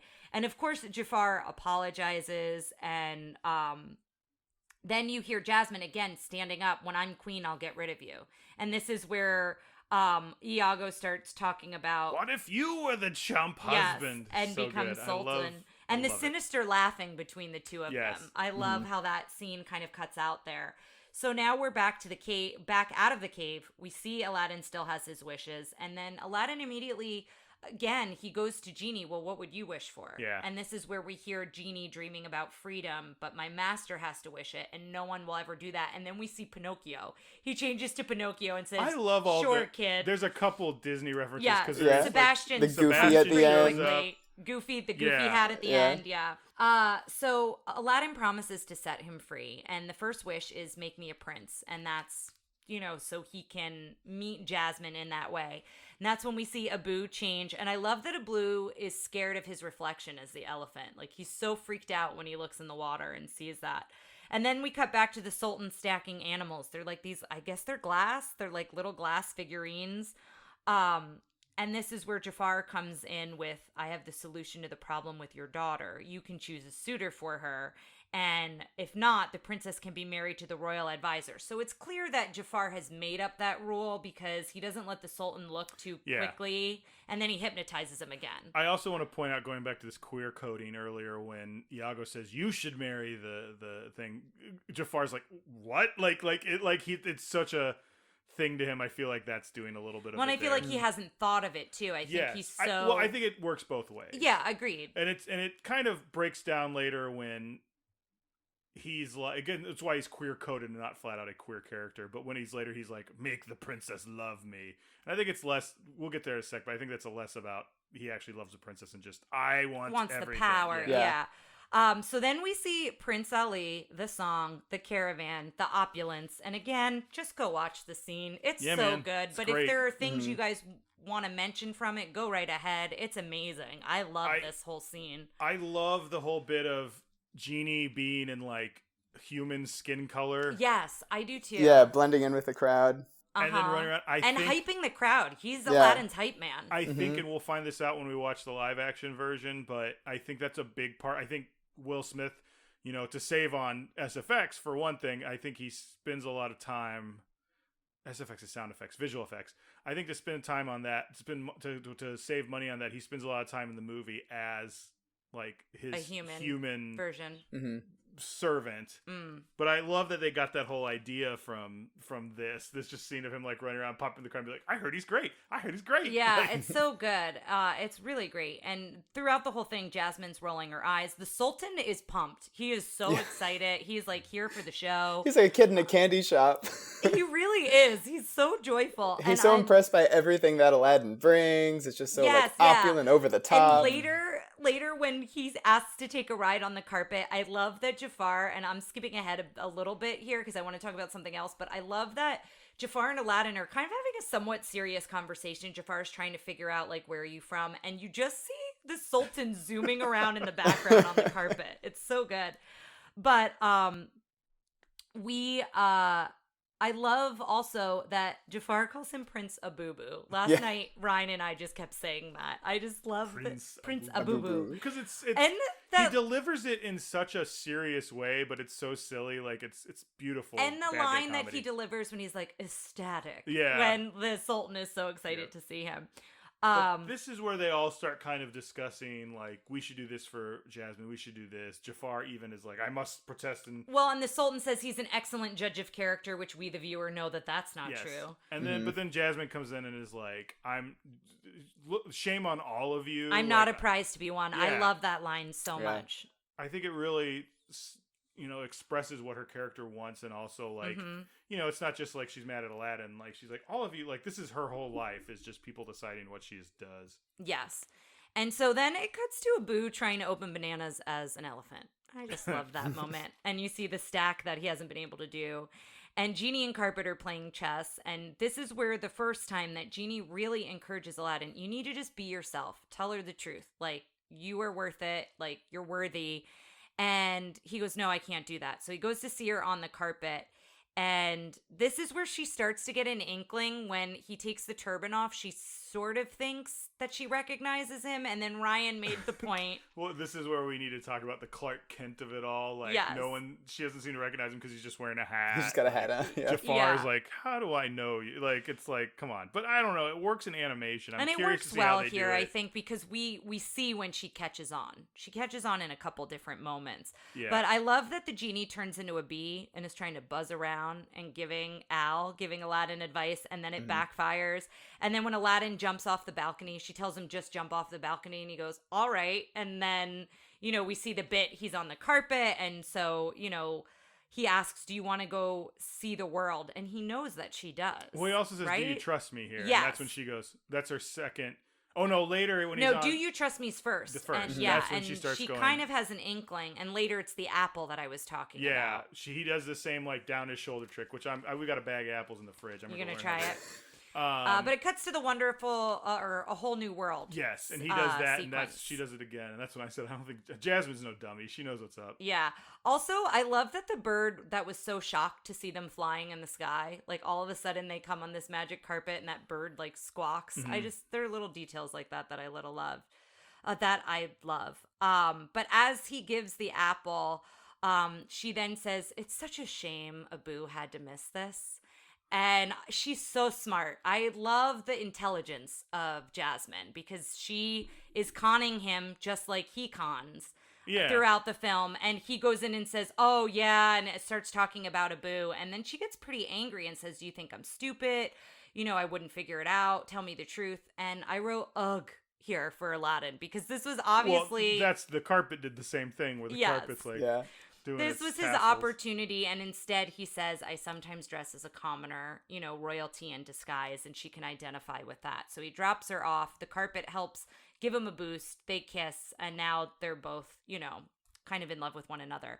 But then everyone's captured by the guards and Jafar, and he wants to make sure he's never found. He does try to get rid of Aladdin. What is this? The second or third time he's tried to get rid of Aladdin at this point? Yeah. And I didn't remember this part either, and neither did Ryan. They knock him out, and then they put a ball and chain on him and dump him into very deep water. It's kind of a dark moment to get rid of him, and the lamp is in the turban, and he winds up passing out, and, like, his hands just brush against it. And that's when Genie sees him, and he's pops like... out and he's taking a bath. Yeah, comes out of a loofah. Yes, he's like, every time. And then he goes... You need to say you're going to save my life. And I think Aladdin's head, like, moves the slightest bit. And he's like, that's close enough. And so he saves him. And then he turns into the Das Boot submarine. And then the subtitle says, like, German babbling or something. Yeah. Oh, my God. And it cuts back. Jasmine sing-songy. Sultan is hypnotized because Jafar's like, okay, Aladdin's gone now. Like, you need to tell her we're going to be married. And then all of a sudden he comes back and Aladdin's like, he tried to have me killed, and he breaks the staff. He sees that Jafar is hypnotizing the Sultan. So he breaks the staff, but then Jafar sees the lamp kind of in his pocket. And this is where he disappears. He does ninja like dust. That poof of magic, and he's gone. And the Sultan calls on the guards to find him, and he sees that they're happy and in love. He's so excited. You guys are going to wed at once. You're going to become Sultan. And then that's when the reality of it really sinks in for Aladdin. He never thought past, I just want Jasmine and I to fall in love. He didn't think like what the consequences to that are. And so he's not really sure that he can go through with being Sultan. And then this is where Jafar and Iago are in the lair with the wild laughter. They have that wild laughter again when they realize he's got the lamp and sends Iago to go get it. That scene where he's discussing what to pack was apparently improvised. Oh, that's fun. I was wondering how much he improvised, because he's another one that is somewhat of an improviser. So he did that scene, and I saw some of that footage, and he's like, what about this picture of Lawrence Welk? I always really liked it. Like, it's just like, they ended up with like, what about this picture? I think I look funny. And, So Aladdin's down and out, and the genie's like, well, now it's time for your third wish. You're going to free the genie. And this is when Aladdin says, I can't. I need you. I can't continue to pretend to be a prince without you, because they're going to find out. And, I can't set you free. And so then the genie's kind of like, well, you've lied to everyone else. And they kind of have a fight. He kind of, Abu and Carpet kind of leave him at this point. And he goes to tell Jasmine the truth as the Sultan is announcing that they're to be wed. And this is where Iago impersonates Jasmine while he's also impersonating a flamingo. So he's impersonating. He's just on stilts and has like a fake nose. And this other flamingo like immediately falls in love with him. Yes. And so that's how they get the lamp. So the whole kingdom, Aladdin doesn't get a chance to tell Jasmine, because as soon as that happens, Jafar rubs the lamp. He's the master now. And his first wish is to rule on high as Sultan. And the genie lifts the palace. And when the genie becomes like... menacing genie is. With like he's no evil lifeless looking. eyes. Yeah, he has like nothing, no like eyeballs. But they do a good job when they zoom up to him, when Aladdin zooms up to him on the carpet, like him looking like, I'm sorry. Yeah, he's got a lot of emotion in the close-ups. But yeah, he picks up the palace and puts it up high on this mountain. And he wants Jasmine and the Sultan to bow. Jasmine will never bow. And so then his second wish comes into play. Make me the most powerful sorcerer in the world. And then he sings the Prince Ali reprise, which is just as good as Prince Ali. Going back to the queer coding, the article I read said that this, if you're into RuPaul's Drag Race, it sounds like Jafar is reading Aladdin. He 100% is reading Aladdin, because he's just... talking about all his flaws. In drag culture is basically like dressing someone down. Yeah, verbally. you're calling them out. Yeah. For certain things, or yeah. Yeah. So there. I would agree that is what he's doing, and I love that reprise. And so he then sends. Well, Jonathan Freeman has a wonderful singing voice that I'm a little upset they didn't utilize I wish they more. used it more. Yeah. He got his own song finally in Return of Jafar. Or Return of Jafar. Yeah. So he sends Aladdin to the ends of the earth, wild laughter Whoopee! again. Yeah, and he's becoming unraveled more and more the more power he gets. And so Aladdin is in a very snowy place. He finds Abu, who's shivering. He finds the carpet, who's frozen. This pillar like rolls off the cliff, but Aladdin cleverly like kind of jumps through the window as it's rolling off. And then we cut back to the palace, and Polly want a cracker. So we did not mention that the whole time the Sultan tries to feed Iago these stale, moldy crackers. Yeah. And Iago tries to get out of it, and there's a lot of comedic bits. So now the tables have turned, and Iago is basically choking the Sultan to death with crackers. Jasmine's chained up. Jafar offers the crown to her, and... I don't know what my note says there. Offering her crown. While you're looking, she's got total Princess Leia vibes with Jabba there, right? Jasmine does. Well, I mean, this is something I kind of want to talk about with the female character agency. There's a lot of like midriff outfits in this that they seem okay, but it's like, if you're not the princess and you're not a peasant, you're clearly a harem woman, which is a little the women iffy. in the marketplace, everyone but like there's a more full-figured woman who's selling something, and she's like in rags, but other than that, it's there's a little bit of that. Yeah. I would agree with that. Slave Leia is a good way of putting it, yes. And so it also reminds me of the Chipettes in the Alvin and the Chipmunk movie. There's a scene where they dance to... I think that was a little bit of an awakening moment for young Ryan, but they are in like those kind of outfits and dance to a snake. I don't know. We can talk about that in another episode. Okay. But he goes. Hold on. Lady might start barking. She did a little growl. Oh, hey, lady. So this is, I don't remember exactly what Jafar says because I can't read my handwriting here, but he goes to hit her, which is kind of intense. He goes to hit Jasmine, and then his number 3 wish is for because I guess she talks back to him, and he wishes Jasmine to fall in love. And the genie's trying to explain, I can't do that. And then Jasmine sees Aladdin, and immediately she does that switch like she does in the marketplace, and she starts to be absolutely in love. And the genie is so confused. He's like looking at his finger. He's like, I didn't do that. What's going on? And then he sees Aladdin, and I love the animation when he's like, I can't, Al. I'm working with Senior Psychopath, and he has the face of Jafar really quick on his body. But Jasmine is trying to get Aladdin to the lamp. Iago causes the commotion. Jasmine kisses Jafar, and then in the reflection of her crown, he sees Aladdin. So that's how he knows Aladdin's there. She gets put in the hourglass. He unravels the carpet, which is really sad. And then Abu becomes like a monkey toy. And then Aladdin calls him a cowardly snake, and then he changes into the horrifying cobra. When he is the cobra and beyond, and also the evil genie, he's horrifying. That's an evil looking Jafar. Yeah, like especially that wild. Snake. He's like coiling him up with his tail, and he's got the fangs. It's like the worst of both worlds. Yeah. So Genie, I laughed so much at Genie cheering for Aladdin, like, he's our man if he can't do it. And then when he cheers for Jafar, he's like, if he can't do it, great. Yeah. Yeah. So then the sand, as she's in the hourglass, the sand starts filling up. And this is when Aladdin's like, without the genie, I'm nothing. And he starts manipulating Jafar. And conning Jafar and saying, well, wouldn't you want as much power as the genie? Like, the genie has more power than you. And the genie doesn't really understand what's happening. This made me laugh where there's like, it cuts to the genie and he's like very small in the frame. He's like, Al, what are you doing? Yeah, like, this is not a good idea. Yeah. I literally have, what are you doing in parentheses? Yeah. And so his number 3 wish is to be an all-powerful genie, have absolute power. And again, horrifying. He becomes this evil genie. Aladdin is able to bust her out of the hourglass as he's transforming into the genie, and this is where he says, trust me, again. And he gets the shackles on him, he goes into the lamp, and he takes Iago in with him, and you can hear them fighting in the lamp. And so all of Jafar's magic is undone, and Genie throws the lamp into the Cave of Wonders for 10,000 years. Yeah.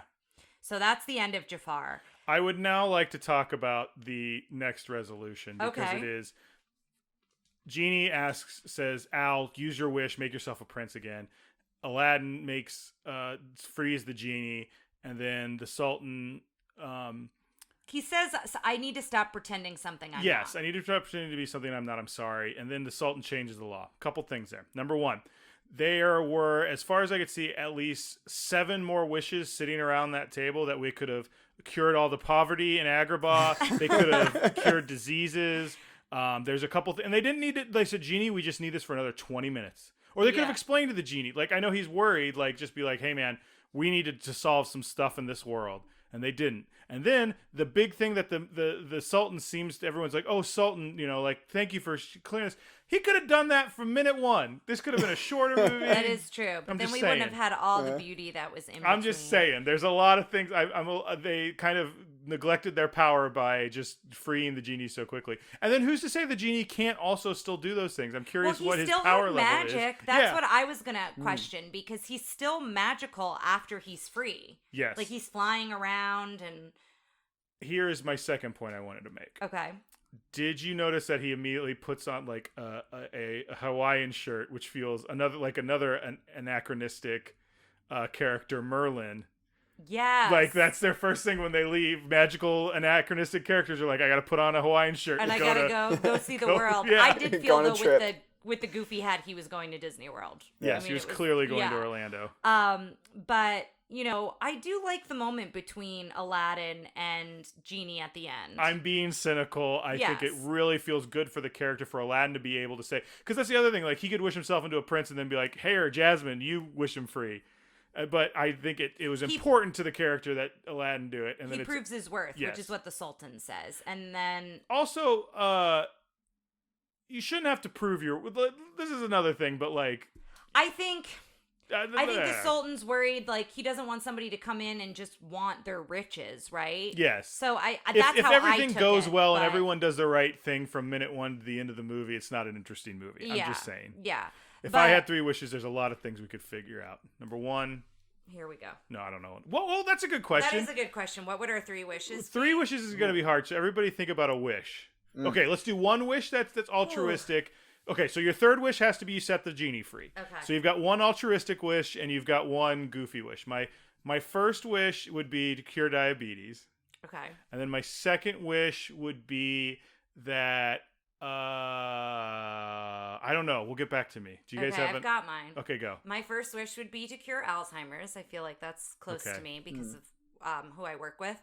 My second wish, I want to live on a farm of pit bulls. I just want lots of land and lots of pit bulls. That's a good idea. That's a good one. That's not doing goofy though. I was trying to think. That's not goofy, but I think it fits for me. What do you got? My altruistic wish is for the Baltimore Ravens to win the Super Bowl because it'll bring a lot of joy to. Okay. No. My altruistic wish would be for. Well, I guess the teacher in me would say for every child not to be hungry, I would say is a big thing. Okay. My goofy, silly wish would be the power of flight, definitely. Ooh, that's a good one. My goofy, silly wish is that this podcast takes off. We have more than double-digit listeners. I changed my goofy one. I always say I'm holding out for teleportation. Oh, that's your superpower? Oh, that's a good one. Okay, save your superpowers for Big Hero 6. Okay, fair enough. All right, but that's the end of the movie. They fly off on the magic carpet. They're presumably married and fireworks. Yes. After that, but yeah. Here are the questions we go through every time. How was the princess? In this case, the princess was Aladdin. He's great. Like, I really liked him. He was super charming. I think we talked about the idea of him being an underdog was very cool. Mm-hmm. Like, the story of him, he's great. I love Aladdin. I think his story really resonates with all of us. I know Tommy shared his story growing up, and I think we all can identify with being the underdog in a situation, right? Mm-hmm. And I think that can resonate with a lot of people, both children and adults. So it made him very relatable. And I also think, I know he's our princess because he's our protagonist, but we as viewers have not had very strong princes up until this point, right? Yes. He eventually becomes the prince. And so I do like that we get a very strong prince. Yeah. You know, where we know so much about him. So. What'd you think? Yeah, no, I think Aladdin's great. He's a great sort of everyman hero. Everybody can sort of relate. He's a working man's hero. I like that Aladdin, I like that Aladdin is so much more clever than like the Sultan or Jafar. I think that's cool that the street rat is more clever, smarter than the people in charge. Yeah. And I like how we're gonna get to Jasmine, but I do like how intelligent Jasmine is as well. Well, let's just hop into that. She is the prince, quote unquote. I love how smart she is. She is beautiful. She's strikingly beautiful, but she's also got the brains. Like and I think that's something we've seen that with Belle. But I don't know. I think Jasmine takes it a little bit further. I think she tries, I said in Beauty and the Beast, I felt like Belle stood up for herself in moments, but I really feel like that's clearer with Jasmine. Mm-hmm. Sidekicks, henchmen. Well, what did you guys think about Jasmine? I thought she was a stone cold hottie.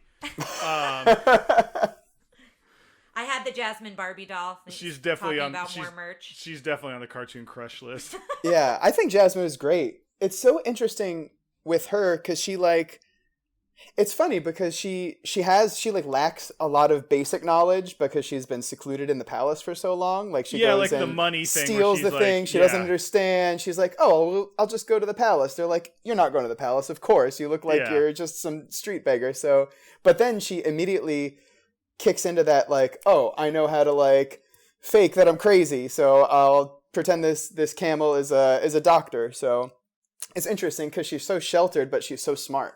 Yes, I would also love a version where we see like somebody comes to make her do something in the palace she doesn't want to do, and she like fakes sick or something, and like that's how she's so good at here's the thing here's the thing I'm interested in. Like, they don't have the Aladdin series up here, but like he still has to be Sultan. Like, there are things he's not prepared to do, and that he has to obviously give Jasmine's gonna have to lead him through that. That's what I'd be like, you know what, like, you take over. I don't want to just say that, like, you take over, but like maybe it's time the Sultaness ruled, or like whatever. I don't know if you want to be progressive, but I think we've talked about the sidekicks and the henchmen a lot. I want to kind of get through this to get to the thing.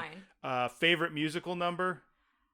I want you guys to go first. Friend Like Me. Yeah, I knew Friend Like Me is my favorite Disney song, period. I really also liked the other two Howard Ashman ones, but because they do the same Howard Ashman build, where like the thing we talked about, emotional build. Yeah, especially Prince Ali, where he kicks open the door, like when they're like, like that's just right up my alley. What do you think, Tommy? I think I like Prince Ali, and it just edges out Friend Like Me. Prince Ali is just super fun. It's got, I don't know. I think I might like the vocal performance in that one better from Robin Williams than Friend Like Me. I would agree with that. Prince Ali for me. I was thinking about it as I was listening to both of those songs, and there's such opulence with Prince Ali, and there's humor in both, but I gravitate towards that one more. Mm-hmm. How does it hold up? We're going to go through some of these quick because I think we've talked about a lot of them. Female character agency. I think we brought up, unless anybody has anything else, like I think we see it in moments. There's glimmers of it, but I think Jasmine's pretty good. I think there's no other women in this thing other than and then him. there are some problematic portrayals of women in the marketplace. Yeah. Ethnic representation. It's an Arabic characters all played by an all-white cast. That's a problem. Disney has identified some of the issues and showed them here. They've in fact changed some of the lyrics. Also, the course correction of who they cast for the live action, as Jeremy mentions, like when they do course corrections with the musical or the live action. I feel we haven't seen the live action yet, but I do know from who's cast they tried to incorporate that a little bit. That actor is the number one reason I want to see the live action one. He looks so charming as Aladdin. Drinking and smoking. I think there's like wine or something maybe on the table. She throws wine in Jafar's face at some point. Oh, yeah. Guns and firearms, no, but there are a lot of like swords and like violence about cutting off people's hands and talk of that stuff. You don't see any of it. Yeah. Beheadings. You don't see blood or anything, but the snake gets stabbed at one point. Oh, yeah. And that scene, I will just go back to the scene of him as an old man with that crazy knife. Like, that's a pretty intense scene, even though he doesn't actually stab. That knife is also like wavy in a way. It's like that can't be effective, and it's right at the beginning of the movie too. Yeah.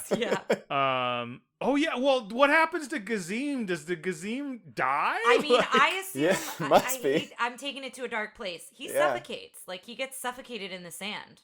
Cave of Wonders collapses. Well, I guess that doesn't happen to Aladdin. Yeah, it collapses with Aladdin. That doesn't. I figured I was, or maybe lava or something. The carpet saves Aladdin in a way that Gazim probably doesn't get saved. But I was wondering, I didn't want to see Gazim's like body, but if there was like a skeleton with Gazim's like clothes in the background, I was like, I'm looking for that. I think that takes it to a morbid place. No, I was just thinking about him, those Cave of Wonders being like, poo, and just like Gazim goes flying. Spitting him out. Anyway.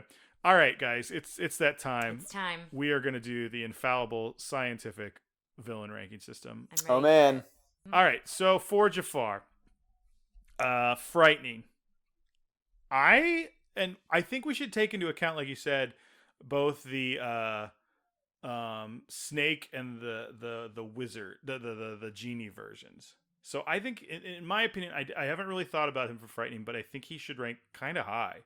Because that snake is like, I was right when you first saw him. You're like, oh, I was like, it's not so bad. And then he's like really vicious looking. I hate to bring it back here. He is horrifying as that old man.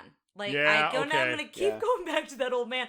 For me, it's between a 4 and a 5, and I don't know if I want to hear what you guys say to see if it sways me one way or another, but that's where I'm at. Why don't you commit to your own beliefs? Okay, like off my dome, a 5. I think I feel like in my notes I wrote horrifying on several different occasions throughout the story. I give him a 4. I think I'll go 4 because he's pretty scary. It's not so much like frightening scary necessarily as it is like cunning scary. Like if you kind of know him, then you're like, ooh, I don't like that because he's behind the scenes and he has like henchmen to do his dirty work for him. And it's almost scarier. It's almost more frightening to have a guy with a bunch of henchmen underneath of him than it is just for the one person. Sorry to cut you off. The fact that the guards literally don't question him. And he's apparently above Jasmine. Yeah. Right, like true. Jafar said this, yeah. Yeah. I gave him a 4 because I'm a big, strong boy who ain't afraid of nothing. But anyway. All right. Funny, I got to give him at least a 3, if not higher. Like, he's humorous. He's very sarcastic. But he's dry. He's also... Maybe dry is where more, he's like maybe more dry than sarcastic. Like, yeah. So I'm going to put a 3, and let me think on that and see if I want to go higher with it. What do you think, Tommy? It's tough because I think there are definite funny moments with Jafar, although I think it's unintentional from his character's perspective. I think he just happens to be funny at times. That's a good point. Yeah. I think a lot of the times that I laugh when Jafar is there, it's a result of what's happening around him, like Iago being silly or Jafar just being like mindless and crushing him in the door or something. So I think I might say 2. Okay. Might go 2 for funny. Yeah, I mean, some of his humor, I think I'm being a little generous, but I also... Go with your gut, man. I'm going with my gut. I'm going to go with it 2 as well. Okay. But the delivery of his static almost wants me to put it at a 3. So yeah. That was so good. That I'm going to give him a 2. Prince Abu. Fierce. Oh, he gets a 5 for me. Okay. He's got the cape drama, but He's got drag queen energy. But also, he is drawn so different. We talked about this, but he's so striking. From moment 1, when we see him out in the desert with Iago, he's very striking. You know he's the villain, like, right off the bat. You don't exactly know how he fits into the story yet, but you know... Agree. That you got to keep your eye out for him. And there's so much I love about him. And there is a drawing, I'm going to have to find it now, where Deja, he, I think draws Jafar and Maleficent like side by side. Yes, we've seen that. It's because he gave it as a gift to the guy who did Maleficent, because he said Maleficent really informed Jafar. We didn't really talk about that, but we mentioned about like her constricting movements. We mentioned it briefly, but yeah, we didn't go into like the personality types, but there's a lot of similarities there that I really enjoy. And I think as an adult, Jafar ranks higher as a favorite villain for me, I think, coming out of this. Yeah, absolutely. Same here. Yeah. Like 5 for me. I know we kind of talked about how Beauty and the Beast is still a great movie, but didn't hold up for us as much as some of the other ones. Much as and we Gaston kind of fell in my mind. Jafar maybe taking the place of Gaston. Jafar's fantastic. I love Jafar. Yeah. What did you think for Fierce? I'm gonna go 5. His outfit is awesome, and not only that, like even when he changes into the Sultan and he's kind of like dressed up as Prince Ali a little bit, it still looks good, right? And then hold on, that might be design. I still think you want to give him a 5 for Fierce. Fierce is more attitude, baby, and his energy. Then definitely 5 for attitude for sure. But I agree with you with what you're saying about his design too. Yeah, because I kind of mentioned that too in my Fierce. Effective. Now Are you going with a 5 as well? Yes. Sorry. Oh, okay. Sometimes I just do it and I think it, you so put I it see on. it. So sorry for our listeners out there. I also give him a 5. Effective. We talked yesterday about how he should possibly get a 5 because he gets everything he wishes for. He makes it all the way to the summit. In fact, I think he might be more effective than Maleficent. Like Maleficent's still a soft 5 to me, but like him and I could see him and Ursula as hard 5s. And that's what I thought going into this. He gets all his wishes. He becomes the most powerful creature on the planet, but it just comes with that extra thing he didn't think about. So he gets it. He's effective in his plan. But Tommy brought up a point of how many times does he try to kill Aladdin? He never does it. He doesn't succeed at that, and I think that is part of his plan, right? I don't know if that docks him a full point for me. Because Maleficent doesn't actively try to kill Sleeping Beauty other ways. She only wants to get her to prick her finger. And that. So that's the one thing. Ursula wants to become. She doesn't want to kill. She set it up that way. Yes. She gave the spell. Well, she gave the spell, and then the fairies altered it. So that to me is why she's a little bit more effective. But all along the way, there are so many times when Jafar gets. It's a misstep. It's a misstep that puts him in that Captain Hook territory, because I think of Captain Hook as a very good villain who's very ineffective because his whole humor comes from his inability to stop Pan. Yeah. So I think he has a little bit of that. He keeps screwing it up. So one could argue he doesn't screw it up. He always sends somebody else to kill Aladdin. No, he tries to stab him. He doesn't stab him. Oh, that's true. So how could I forget that? I've brought that up how many times now?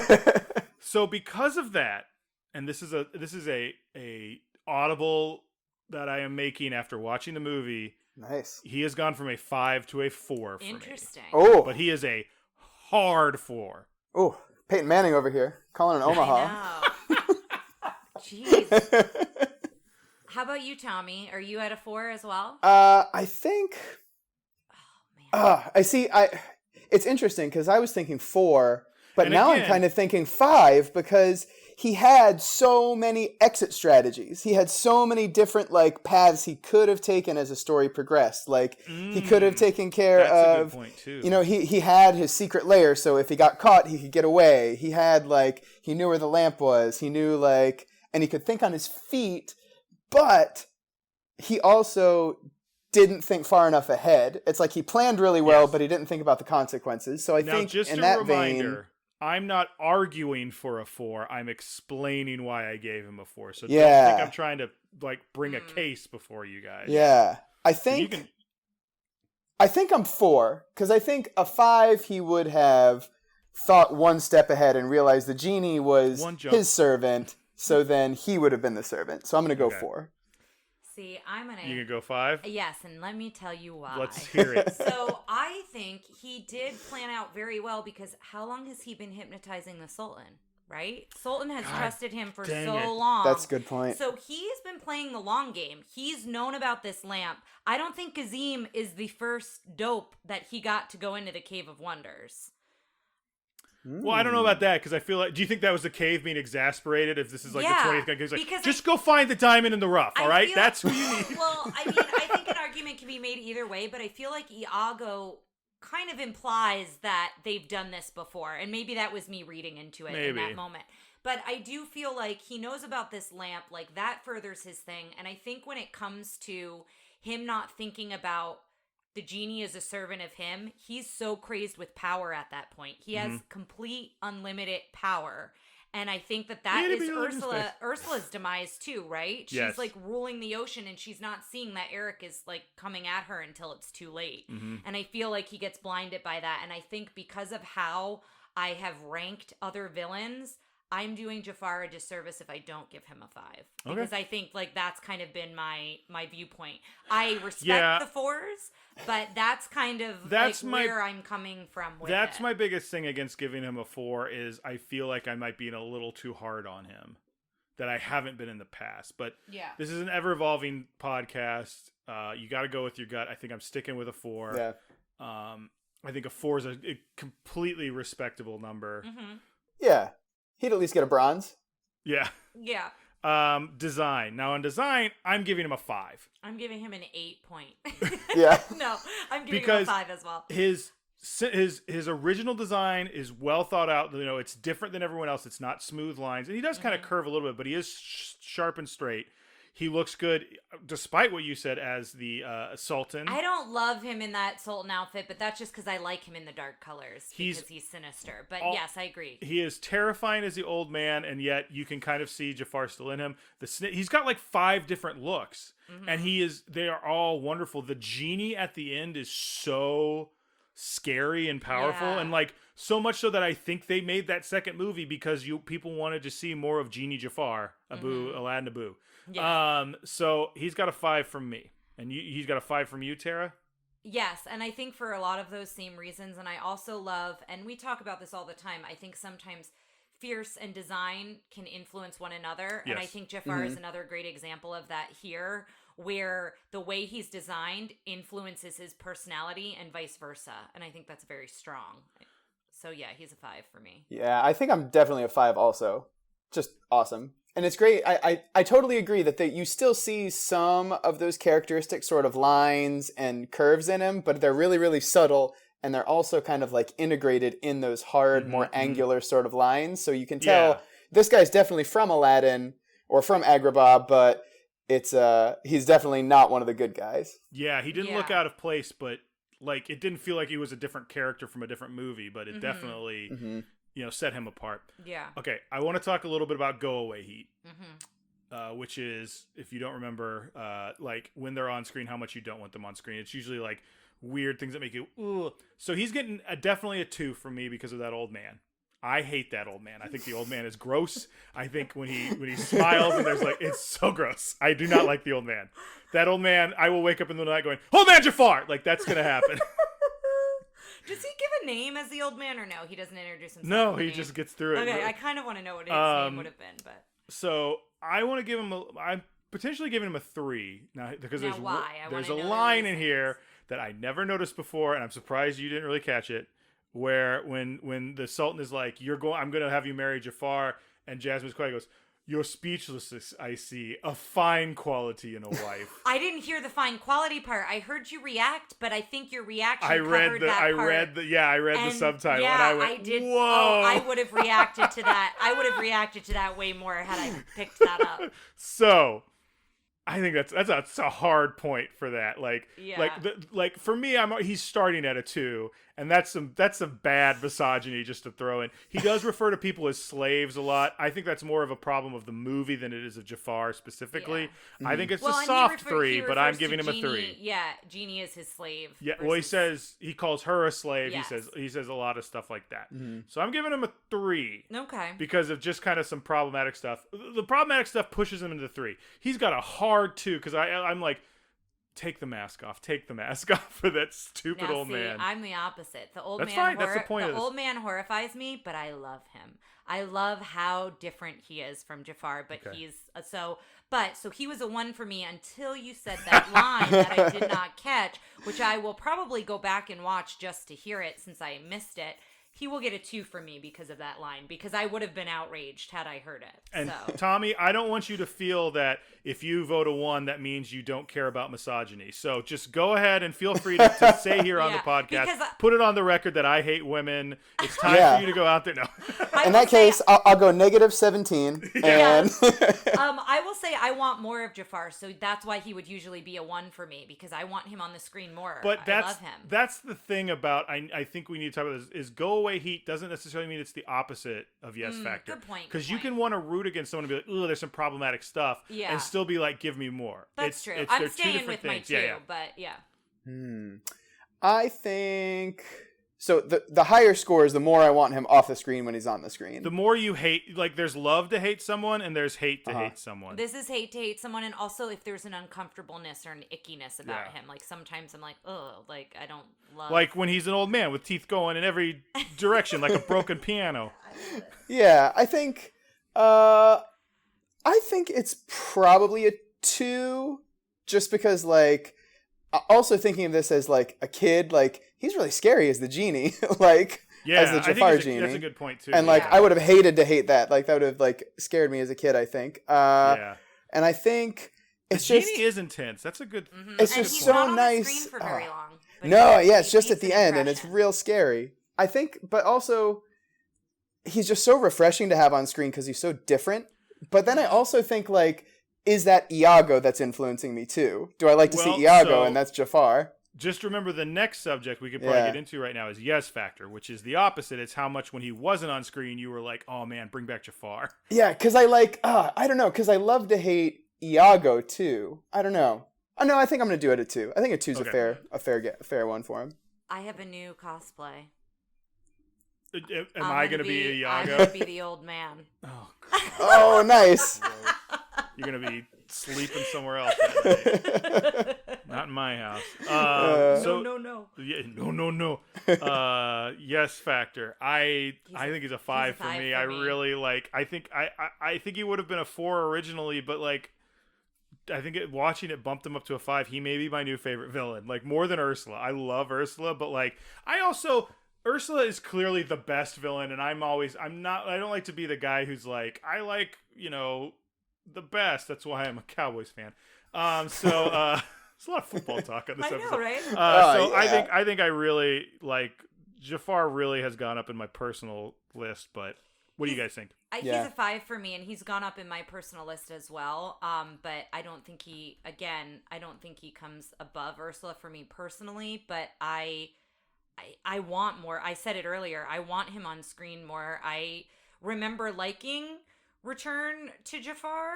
I, of course, don't know how it holds up as an adult, but I remember being excited for that sequel because it was a sequel about a villain, and I loved the villains as a kid. So you're giving him a 5 too, Tommy? Yeah, I think. Yeah, I feel 5 for the same reason as Tara. Actually, I was really excited for the sequel because, like, ooh, Jafar, like I get to see more of that. Mm-hmm. Yeah. Well, I think you might be right. I think my little bit of go away heat has kind of edged him up a little bit, but I don't think this is wrong because he is our new number 3. Oh, he deserves that spot. He is edged Who was out number 3 before him? Tie between the Evil Queen and Maleficent. Oh, so hold up. Where does that put everybody? Who's the top 5? Ursula, Cruella, Evil Queen, and Maleficent. He edged out Maleficent. Yes, by 0.3. Wow. Yeah. I think I'd agree with that. I think also knowing that, we talked a lot about what Maleficent has become since her on-screen appearance. And I think she is good, but she's also working with like 1960. And I also think if you think of the animator who did Jafar, literally he could not exist without Maleficent. Yes. And so I think him being a little bit higher, I think that makes sense. He's been influenced by her. Yes. But yeah, they are 28.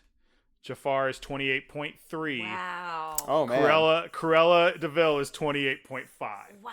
So that's the close. difference we're talking about Man. there as we get up into the top. I can't wait for Scar. Scar will be an interesting one. Yeah, I'm curious where he's gonna fall. Tommy, thank you so much for guesting on this. This was a wonderful episode. It was a wonderful movie. Such a delight to have you on. Thanks for having me, guys. We ask our guests to plug something, whether it's a personal project, whether it's some media you're enjoying, or if it's just a sentiment you want to put out there in the world, or I guess you could pass if you wanted to. Or you could also, celebrate the Ravens. I know you mentioned them Yeah. earlier. Weird. I'd like to plug the Baltimore Ravens. Yeah, right. Yeah. They need more publicity for sure. Yeah. So go ahead and hit us with your plugs. I've been thinking about this, guys, actually, and. Great. So I think the thing I want to plug is, so I am a music teacher, and I've been a music teacher for a long time in elementary schools all across the country.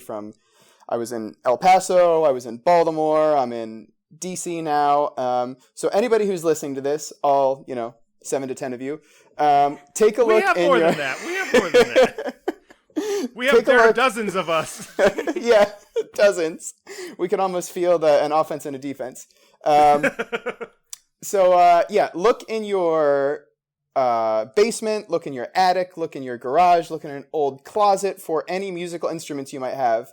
And then go look up the worst performing school in your town and go call the music teacher there and see if they need some extra instruments. Because a lot of the reason that many of my students who come from different kinds of socioeconomic backgrounds, one of the reasons that they're able to pursue music as an activity, as something that they enjoy, is because they have instruments provided to them.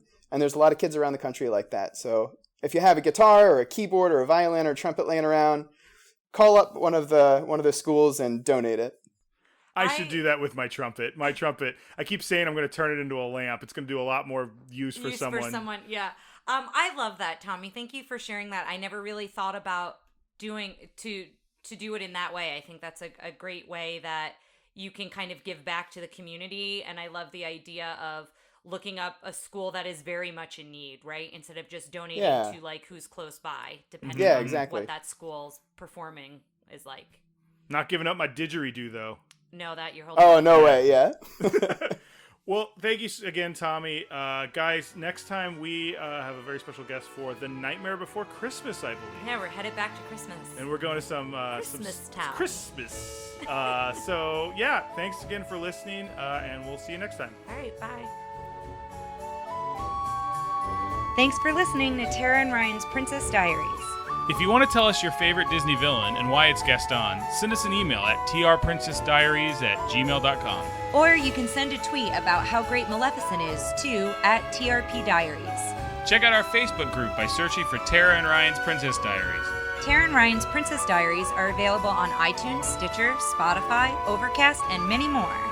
Wherever you hear us, please be our knight in shining armor and give us a 5-star review. Thanks again, and until next time, remember to always live happily ever after.